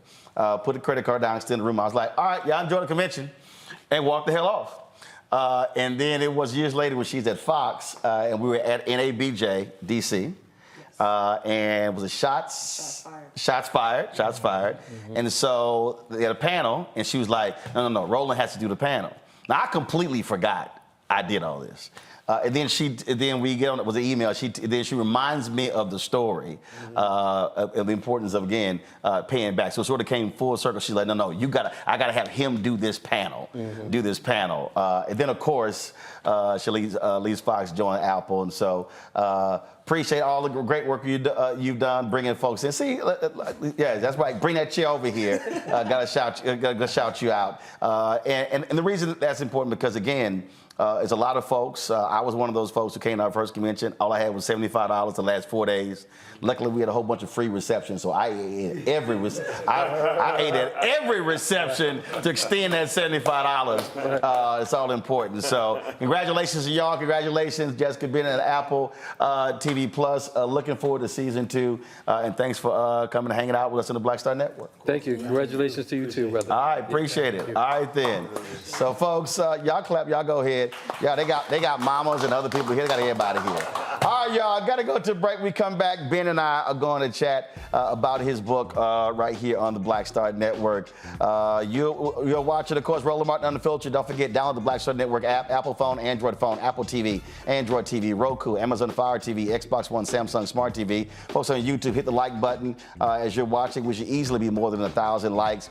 Also, of course, your dollars make it possible to do what we do. We're fighting a good fight when it comes to advertising, but that is not easy. Our fan base has given us more than $2 million in the last 4.5 years to help support this show, and so it's critically important. So if you're watching right now, of course, a lot of y'all old school, y'all don't believe in Cash App and stuff like that. It's all good. I got you. I picked up about 30 checks today from the post office.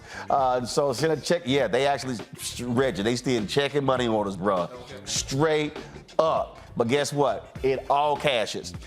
Check your money orders. P.O. Box 57196, Washington, D.C. 20037-0196. Cash App, $RM Unfiltered. PayPal is R Martin Unfiltered. Venmo, RM Unfiltered. Zelle, Roland at RolandSMartin.com. Roland at RolandMartinUnfiltered.com. When you get a copy of my book, even those proceeds go back into the show. Y'all know how we do. So get a copy of my book, White Fear, How the Browning of America is Making White Folks Lose Their Minds. Orlando's like, did he really actually do this? You damn right I did. Say it again, Ben? I read it cover to cover. Hey, just say what needs to be said. And that photo's on the cover. That's from January 6th. There's a reason I did that. Download your copy. Amazon, Barnes & Noble. You can get it there. Download your audio copy on Audible. I'll be right back. All right. On a next, A Balanced Life with me, Dr. Jackie, owning your energy and how to use it. Trust me, it impacts the people on your job, who you attract, and even your love life. what you give out is what comes back to you. So like attracts like, right? So if you come in with a negative space and I match that negative energy, then 2 seconds later, somebody else coming with more negative energy, and then I was just always just matching negative stuff. And here's the kicker. If you're not careful, that energy can even be stolen. That's all next on A Balanced Life on Black Star Network. My early days on the road, I learned, well, first of all, as a musician, I studied not only piano, but I was also drummer and percussion. I was all city percussion as well. So I was one of the best in the city on percussion. There you go. Also studied trumpet, cello, violin, and bass, and any other instrument I could get my hand on. And with that study, I learned again what was for me. I learned what it meant to do what the instruments in the orchestra meant to each other in the relationships. Right. So that prepared me to be a leader. That prepared me to lead orchestras and to conduct orchestras. That prepared me to know to be a leader of men, they have to respect you and know that you know the music. You have to be the teacher of the music. You have to know the music better than anybody. There you go. Right, so you can't walk in unprepared.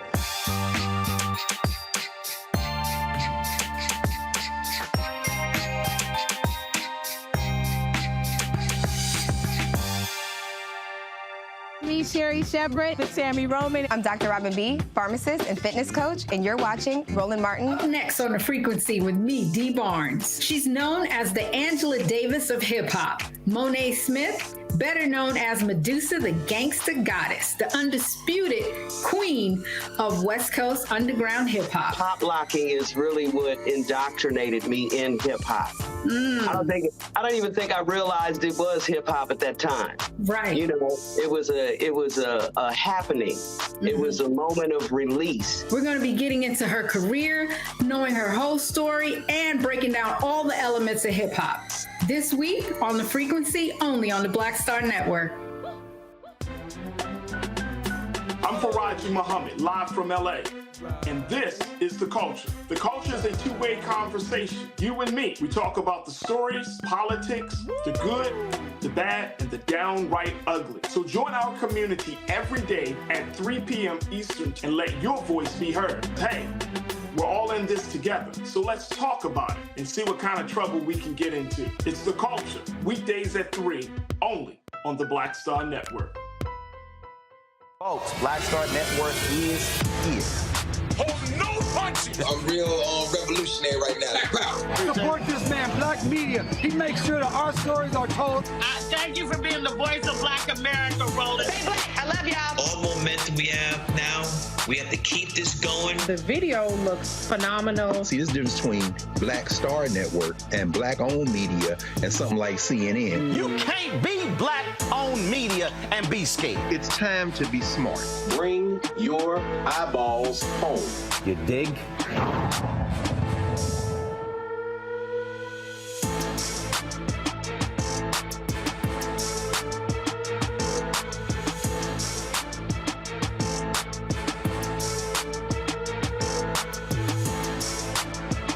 Next on the Black Table with me, Greg Carr. A very different take on Juneteenth with the one and only Dr. Sunyata Ahmed. We'll explore the amazing foods, remedies, and rituals that are a part of our history and the Juneteenth holiday. So it's our responsibility to return the healthier version to our folks instead of just the red liqueurs marketed to us, the red sodas and the other things. I mean, why does the Kool-Aid man have to sound like Louis Armstrong? He's like, oh yeah! Yeah, right. An enlightening and tasty hour of the Black Table, only on the Black Star Network. Up next on The Frequency with me, Dee Barnes. She's known as the Angela Davis of hip-hop. Monet Smith, better known as Medusa, the gangsta goddess, the undisputed queen of West Coast underground hip-hop. Pop locking is really what indoctrinated me in hip-hop. I don't even think I realized it was hip-hop at that time. Right. You know, it was a happening. It was a moment of release. We're going to be getting into her career, knowing her whole story, and breaking down all the elements of hip-hop. This week on The Frequency, only on the Black Star Network. Question for you. Are you stuck? Do you feel like you're hitting a wall and it's keeping you from achieving prosperity? Well, you're not alone. On the next Get Wealthy with me, Deborah Owens, America's Wealth Coach, you're going to learn what you need to do to become unstuck and unstoppable. The fabulous author Janine K. Brown will be with us sharing with you exactly what you need to do to finally achieve the level of financial success you desire through your career. Because when I talk about being bold in the workplaces, I'm talking about that inner boldness that you have to take a risk, to go after what you want, to speak up when others are not. That's right here on Get Wealthy, only on Black Star Network. I am Tommy Davidson. I play Oscar on Proud Family, Louder and Prouder. Right now, I'm rolling with Roland Martin, unfiltered, uncut, unplugged, and undamn believable. You hear me? Folks, your new book by Ben Watson dropped today. It is called The New Fight for Life, Roe, Race, and a Pro-Life Commitment to Justice. He wrote the book with Carolyn Traver. Ben joins us. Ben, glad to have you here. Thanks for coming by on release day. You previously did a documentary, and you interviewed me, and we had an interesting conversation.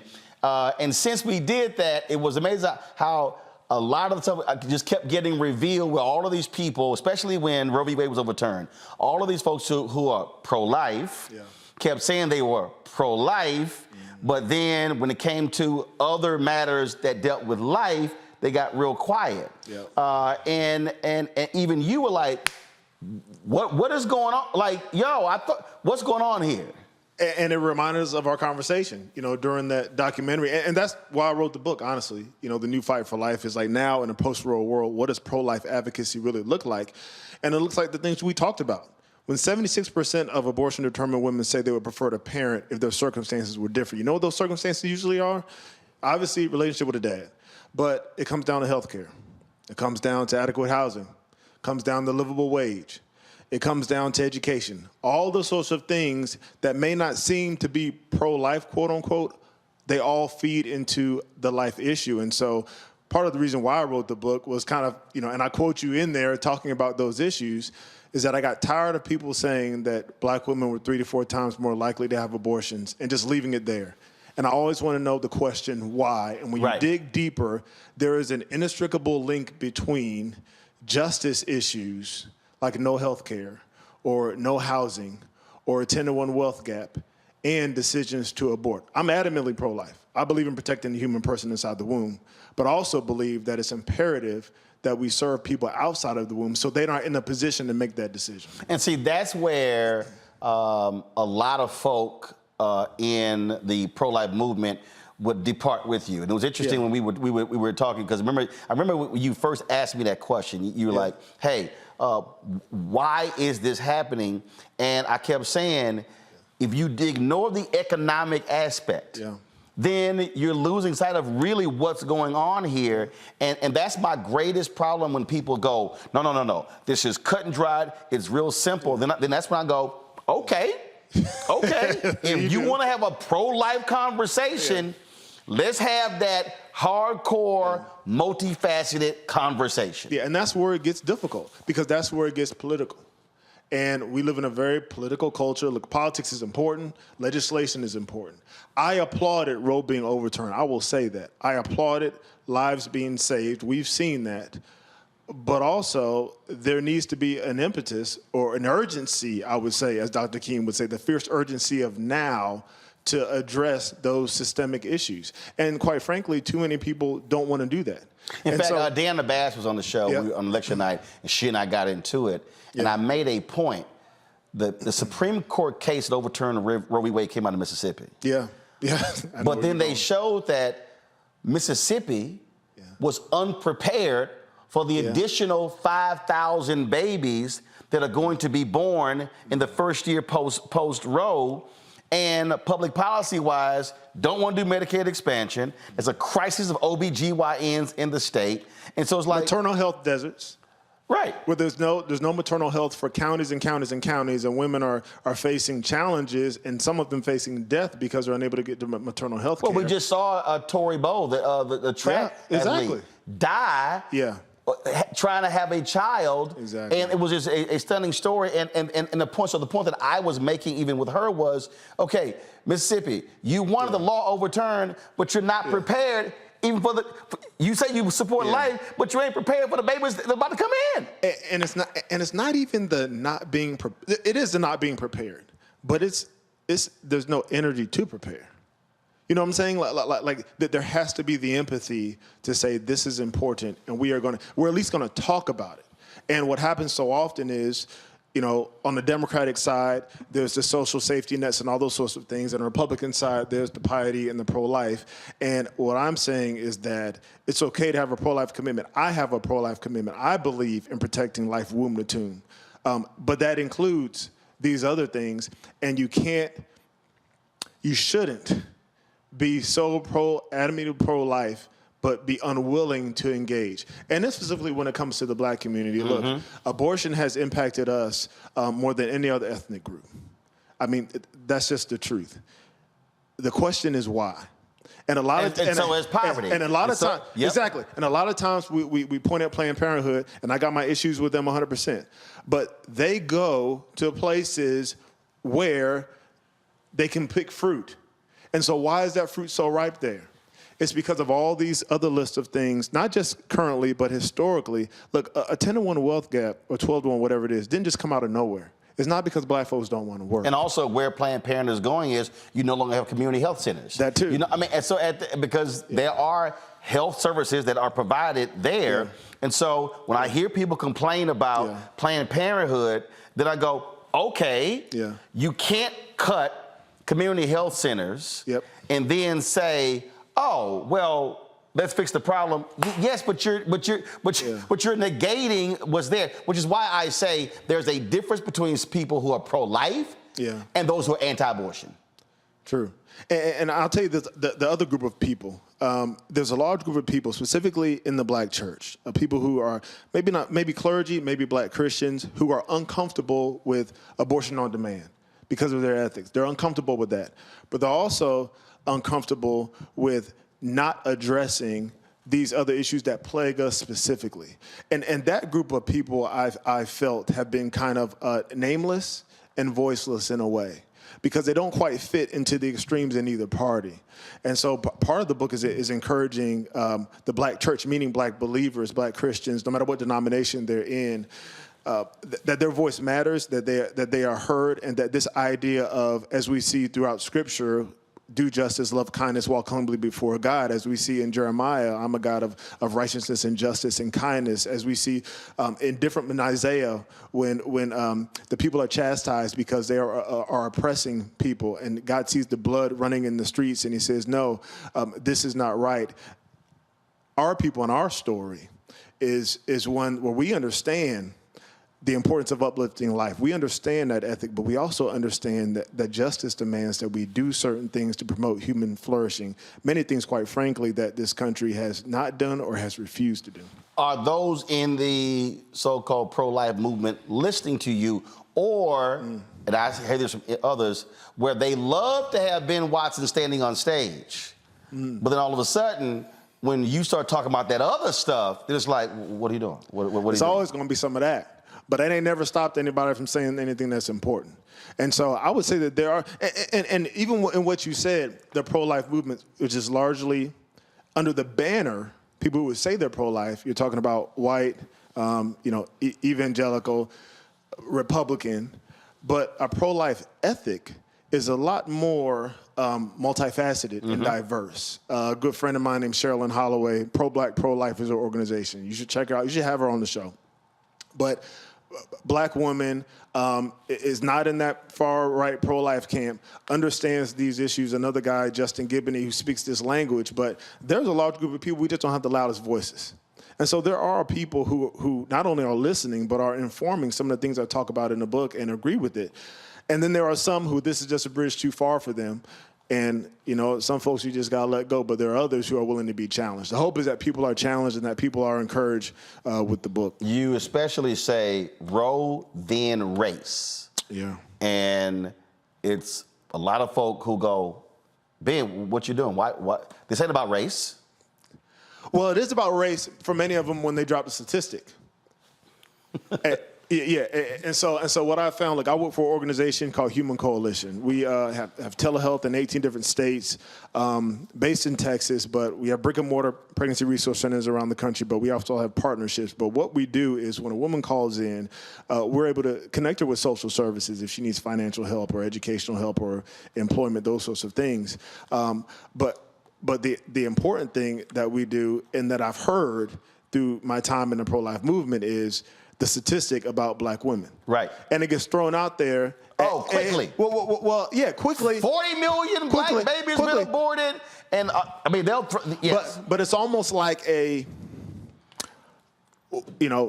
sorry for them. Or it's the pro-life version of Chicago shootings. Yeah, or black on black crime. It's one of those things. And so I thought to myself, when I hear that, one of two things can happen. Logical conclusions. Number one, black folks like killing their children more than any other ethnic group in America. That's one solution. That's one conclusion. I don't believe that to be true, but if you believe that, just go ahead and say it. The other one is why and what are the factors, many of which you and I talk about all the time and you talk about on this show, that I think make the black community more vulnerable to abortion. And then the third one is, what are you going to do about it? Yes, and that's what we talk about in New Fight for Life. Questions from the panel. Nyambe, I'll start with you.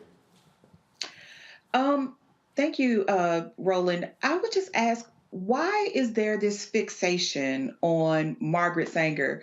I get that there is a sense that she had a eugenics leaning, but lots of people, including black people, did as well. Why can't we be pro-life or discuss that conversation without leaning on tropes that have been debunked, that have been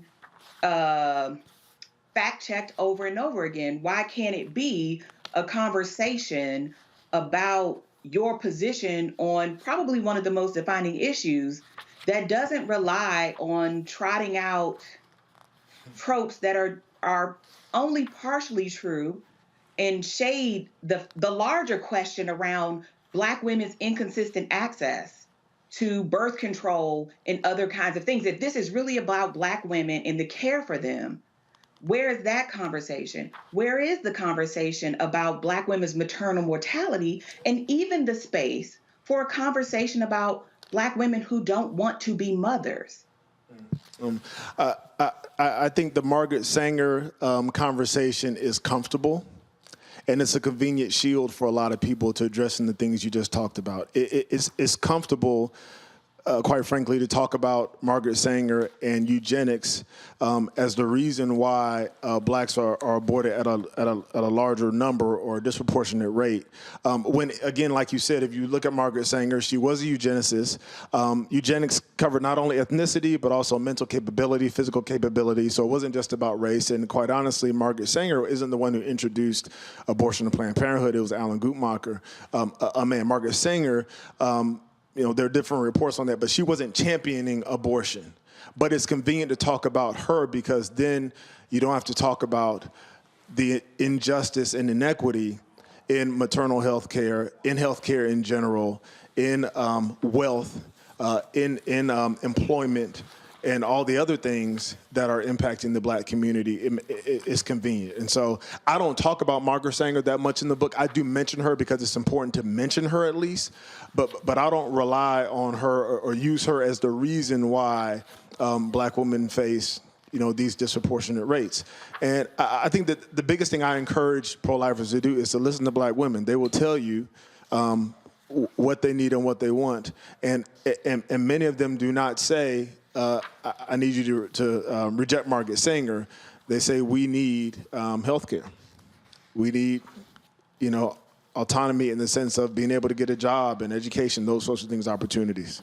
Well, what trips me out is the fact that if you just look at sheer numbers, more white folks have abortions than anybody else. One. Two, when you look at the statistics, that's typically because you have public numbers that are reported. It's a whole bunch of private places that are doing abortion where white folks have insurance that we know nothing about. But to your point, the black stat is just constantly being thrown out. And I go, so you love singling out black folks. I'm like, when you gonna single out white folks?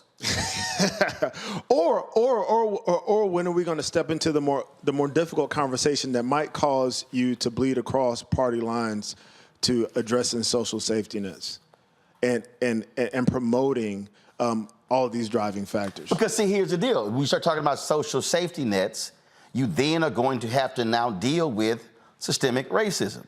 Because if you talk about social safety nets, then they go, well, why do we have to have that? Well, if a black college graduate is making, on average, less than a white high school graduate. Or if a black woman with the same degree and the same education as a white man is making 35% less in her income, that's a problem, especially when you compound that over time. And so if I'm looking at from the statistics that we have from CDC, now they may not be complete for sure, but if I'm looking at the average abortion-determined woman, disproportionately she is from an ethnic minority, black.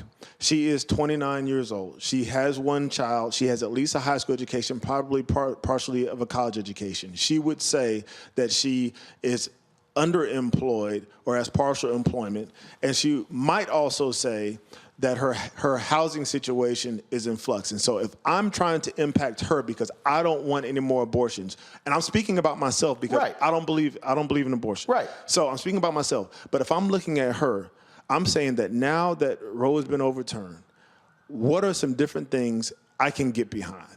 How does something like paid leave, which is not federally mandated, but only about 20% of women qualify for it, and some women don't take it to take care of their children because they don't want to lose their job. How does something like that connect to the life conversation? Well, we just had folks on the other day talking to a woman on with the Ann Casey Foundation talking about the high cost of childcare.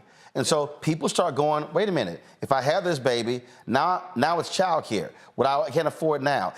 And all those different things. And so now when you start going into then public policy, who supports what? And so typically those social safety nets, Republicans are like, let the market decide, we don't need this here, but over here you oppose it. And then look, I keep it real basic. I can't understand how somebody call themselves pro-life, but you want to cut SNAP benefits. Yeah. That's food. We talked about when 30,000 people die from hunger every single year, but you're pro-life. Yeah. Eating is pro-life. You gotta have food.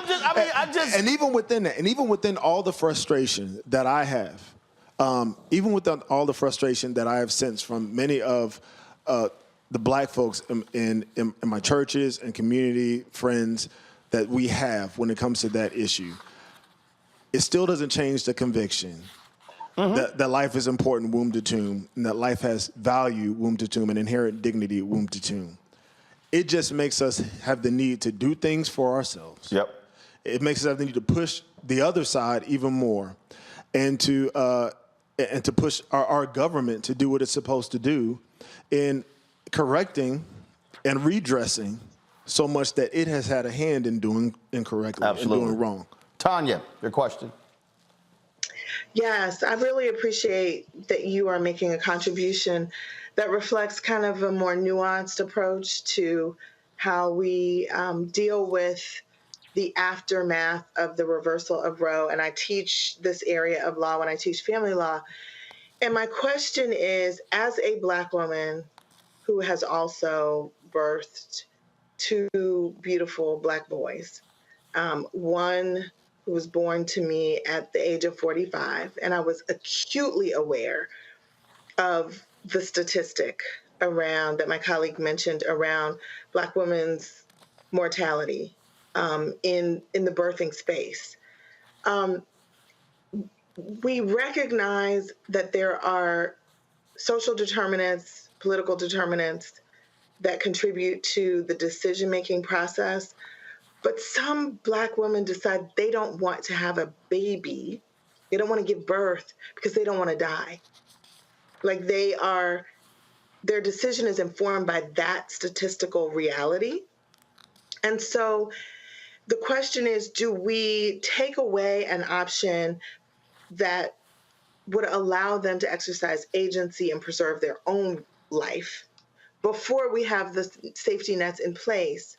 Or do we put the safety nets in place so that people don't have to make that choice? Because right now, and I'm in Georgia, they aren't ready, as Roland said, for the onslaught of, we already have an overwhelmed child welfare system with too many children. Most of them are Black and brown, and too few parents willing to adopt them. They did not prepare for the avalanche of babies that the already overburdened child welfare system is now responsible for. And so what quality of life are those children going to have if they're aging out of an underfunded child welfare system and we're forcing Black women to go through a birthing process that for many of them may lead to death? Well, I live in Georgia as well. Live right outside of Atlanta, a little bit past the airport. And so I hear you 100%. And I've heard the statistic, and I get it. I understand why a woman or a man would make that decision because of those statistics. I would ask, there's a couple questions that I think we need to ask ourselves when we consider these tough decisions. And one of them is, at what point is it not okay to have that abortion? Like at what point does the child, is it 5 weeks, is it 6 weeks, is it 13 weeks, is it 40 weeks? At what point is it not okay? Because that helps inform us that the life is worth living. And then also on the flip side of that, if you think about the fact that Black children are three times more likely than their white counterparts to be born in poverty, that's an issue. But which one of those children should we say shouldn't be here? Like which one of those children in our community don't have value? And in the 50 years or so since abortion was the law of the land, what disparity in wealth, health, housing, education that has impacted the Black community, which one has been solved while we've had unfettered abortion? And so when we think about it in that respect, abortion is not a solution. Now, all those things you talked about the social determinants of health, and look, we're not going to hold our breath and wait for the cavalry to come and think that all those things are going to be taken care of, because quite honestly, they haven't been. But that doesn't determine how we view life. Instead, we and others fight to make sure those things are taken care of. And that's the reason why I wrote the book. That's the reason why I'm involved. That's the reason why it matters to me. But not to make little of that conversation, of that decision you're talking about, because that's a very real feeling for a lot of women, and quite honestly, some men who are facing these decisions as well. I'm going to go to a quick break. We'll come back on Roland Martin Unfiltered. Larry, you're going to get your question in as well. Folks, we're talking to Ben Watson about his new book. It dropped today. The book is The New Fight for Life, Road Race, and a Pro-Life Commitment to Justice. We'll be right back on the Black Star Network. When you talk about blackness and what happens in Black culture, we're about covering these things that matter to us, speaking to our issues and concerns. This is a genuine people-powered movement. There's a lot of stuff that we're not getting. You get it, and you spread the word. We wish to plead our own cause. Too long have others spoken for us. We cannot tell our own story if we can't pay for it. This is about covering us. Invest in Black-owned media. Your dollars matter. We don't have to keep asking them to cover our stuff. So please support us in what we do, folks. We want to hit 2,000 people, $50 this month, raise $100,000. We're behind $100,000, so we want to hit that. Y'all money makes this possible. Check some money orders. Go to P.O. Box 57196, Washington, D.C. 20037-0196. The Cash App is $RM Unfiltered. PayPal is R Martin Unfiltered. Venmo is RM Unfiltered. Zelle is Roland at RolandSMartin.com. On a next, A Balanced Life with me, Dr. Jackie, owning your energy and how to use it. Trust me, it impacts the people on your job, who you attract, and even your love life. What you give out is what comes back to you. So like attracts like, right? So if you come in with a negative space and I match that negative energy, then 2 seconds later, somebody else coming with more negative energy, and then I was just always just matching negative stuff. And here's the kicker. If you're not careful, that energy can even be stolen. That's all next on A Balanced Life on Black Star Network. Hello, we're the Critter Fixers. I'm Dr. Bernard Hodges. And I'm Dr. Terrence Ferguson. And you're tuned in to Roland Martin Unfiltered. All right, folks, we're back, concluding our conversation with Ben Watson about his new book, The New Fight for Life, Road Race and a Pro-Life Commitment to Justice. Larry, your question for Ben. Yeah, Roland, thanks for having a platform to discuss this issue. And Ben, very interesting. Your book sounds, I have to go out and purchase it and read it. And this is an important discussion to have, particularly in the Black community. One of the things I want to highlight is we've known like the last 15 to 20 years, perceptions among Black people when it comes to reproductive rights has shifted dramatically, right? So more than the majority of Black folks now support a woman's right to choose. So one of the things I wanted to talk to you about is you talked about race and you talked about some of them impacting some of these social issues. And you talked about listening to Black women. And so the majority of Black women support the right to choose as of right now. And so I want to talk a little bit about how you balance that as a male in terms of your what's happening in terms of the perceptions in the Black community and the idea of also respecting Black women's autonomy when it comes to these issues relating to reproductive rights. Yeah, I've seen some of those statistics as well, Larry, I believe. And some of those things have really shifted in the last maybe 4 years or so when it comes to statistics. Look, the Black community, for the most part, has been socially more conservative in abortion, marriage, those sorts of things, even though our party that most of us vote for has not been. And so there has been that shift. I would say that conversation, number one, as a man being involved with that, I think I heard you say something about a man being involved with that. People ask me a lot of times, like, why are you talking about that? And I'm like, look, I got 7 kids. They all got 46 chromosomes, 23 and 23. So I am involved with this issue. But also, if a woman gets pregnant, regardless, a man was involved. That's what I'm saying. That's what I'm saying. So we split the chromosomes. So men are involved in this no matter what anybody would say. And then the second part of your question, or maybe the first part, I may have got them switched, but you asked about listening to Black women.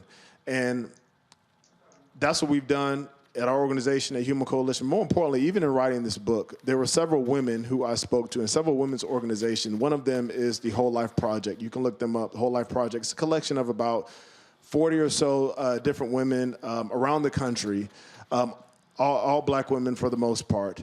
And these are the things that I put in the book. These are the things that they said were obstacles or barriers for them in their abortion decisions. Some of them had abortions already. Some of them multiple abortions. Some of them were not married and had not even given birth to a child yet. But these are the things that they talked about. So as far as listening to Black women, that's what we've been doing. But also I think it's important to remember that historically, the Black community has been a pro-life community, not in the political sense, but in the sense of a Fannie Lou Hamer, in the sense of a woman who was fighting for voting rights and civil rights, but also was an adamant proponent of life throughout her life. I mean, even as recently as 20 years ago, when it came to politics, this was not the divisive issue that it is now. Much of that happened with Ronald Reagan, Republicans, all that sort of stuff. We can get to the history at another time. More majority. It became a wedge issue. Exactly. And so now we are reaping the bad fruit of that. So, no, and also it doesn't change your, not necessarily my conviction, but when I talk about life and I talk about life holistically, life has value no matter who says it doesn't. That's something that we've always stood for. Well, I think, again, what is a troubling aspect of this, the Dobbs decision comes down. Clarence Thomas writes in his, all right, he throws out there, contraception is next. And so then you go, okay, hold up. All right, so now then you go in the hold up, because it's the same thing. So the Catholic Church, born and raised Catholic, founded in my grandparents' living room, So it's like, so the Catholic Church opposes abortion, got it, but opposes contraception. So then you go, okay, so you oppose abortion, now you also want to talk about now getting rid of contraception, and then you should talk about a system that's not prepared for handling an influx. And so then people go, well, what dang, are you also gonna oppose condoms next? Well, it's always gonna be something, Roland. It's always gonna be something. There's always gonna be something that might be coming next. You always start with the foundation. We're building a house in Georgia, as I just mentioned. It's almost done. Can't wait for you to come visit us. 2 months, we're gonna be in it. But what they did with that house, in the very beginning, they built a foundation. Now, the house had a bunch of iterations because stuff was right and stuff was wrong, but they had a foundation to build on. And so if your foundation is the image of God in people, the value of people, if it's not that, that's okay, but then you have to explain why it's not okay to kill a 5-year-old, okay? So if that's your foundation, then we work from there and we address all the things that make the house flourish. We address the HVAC system, we address the roof, all those sorts of things, and that's what it looks like in this pro-life movement. That's my encouragement to people in this book, The New Fight for Life, is that the pro-life advocacy honestly has to look different because much of the rhetoric is driving people away. I think there are people who are kind of in that middle ground. Some of the questions we even talked about tonight, where if the pro-life, the classic pro-life majority, you know what we're talking about, were to say, look, racial justice is important because it impacts life. Look, healthcare is important because it impacts life. Food deserts are important because they impact life.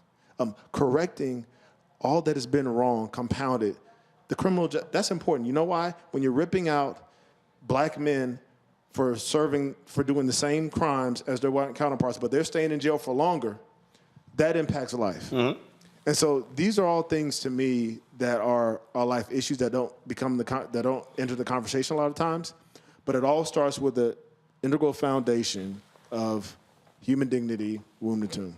And here's what you're gonna run up against. I know. No. In Alabama. I think it was Riley, governor of Alabama, says we need to change the tax code in Alabama. Yeah. We're taxing folk, I think around 4,500, 5,000. And he literally uses Jesus as the model for it. Chamber of Commerce, numerous groups around the state support changing it, saying we're taxing people at a too low of a rate, they're poor. Loses by 65%, 65-35. Who were the biggest folks who voted against this Republican governor who used Jesus as the model for changing the tax code? White conservative evangelicals. Voted against them. So they did not vote with a Bible. They voted with a pocketbook. And so I believe the fundamental schism in the pro-life, anti-abortion movement, whatever you want to call it, is that white conservative evangelicals say one thing about the Bible, but when it comes to how do you deal with those issues you talked about, then they ain't talking Bible. Yeah. Then they talking pocketbook. Well, it's like this. For many, that's the case. For some, it's not. I don't paint people with a broad brush because I know a lot of them. But that still doesn't change how are we going to deal with this in our community. And one of the things I love about your show and I love about your message is a lot of times you talk about the fact that all this might be going on out there and people are treating us a certain way out there. But in here, we're going to take care of our own. We're going to build our own. We're going to respect ourselves. We're going to do all these sorts of things. And so we can hold the United States to task for a lot. But at the same time, within our households, we can make decisions for life. I think that's vitally important too. And I'll tell you this, within our churches, because the church has the power and the ability and has already been doing these sorts of things to not only support women and children, but to support entire families and entire communities. That's what our churches have done, and that's what they'll continue. Well, the church has got its own set of problems in that an increasing number of people are not going to the church because the church ain't been doing what it's supposed to do as well. So We got a lot of people to hold the task, don't we? They got some stuff to do as well. Y'all, the book is The New Fight for Life, Road Race, and a Pro-Life Commitment to Justice by Ben Watson. Ben, I appreciate it, man. Thanks so much. I appreciate you, dude. Folks, that is it for us. Tanya, thank you so very much. Niambe, Larry, thanks for being on today's panel. I greatly appreciate your contributions. Folks, do not forget, if you're watching on YouTube, hit the like button, y'all. That impacts the algorithm, which impacts the revenue. That's where we get most of our money to fund this show. Ain't no millionaires and billionaires sending us checks. Trust me, your contributions are hugely important. I cannot tell you enough what it means. When I was out there yesterday, on Black Lives Matter Plaza here in D.C., a brother walked up to me. He actually handed me, he said, no, I want to put my money in your hands. He literally said, I want to put my money in your hands because he wanted to make it perfectly clear that he was supportive of the show. When we were in Houston, it was a sister who did the exact same thing. She wanted us to know as well that she supports the show. She put her money in my hand as well. So y'all, so downloading our app is important too, because that way we are controlling our content. That way we're not dependent upon Facebook and YouTube and Twitter and Twitch, where they change their rules and ways. We can still control our content.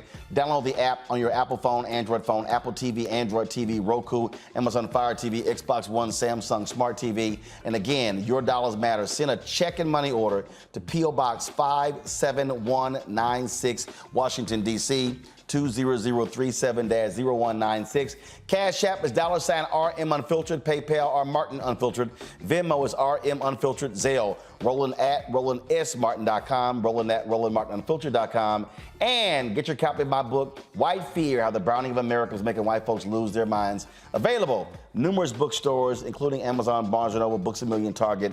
Download the audiobook on Audible. Folks, I'll see you tomorrow right here on the Black Star Network, where we keep it real and we keep it black. Holla!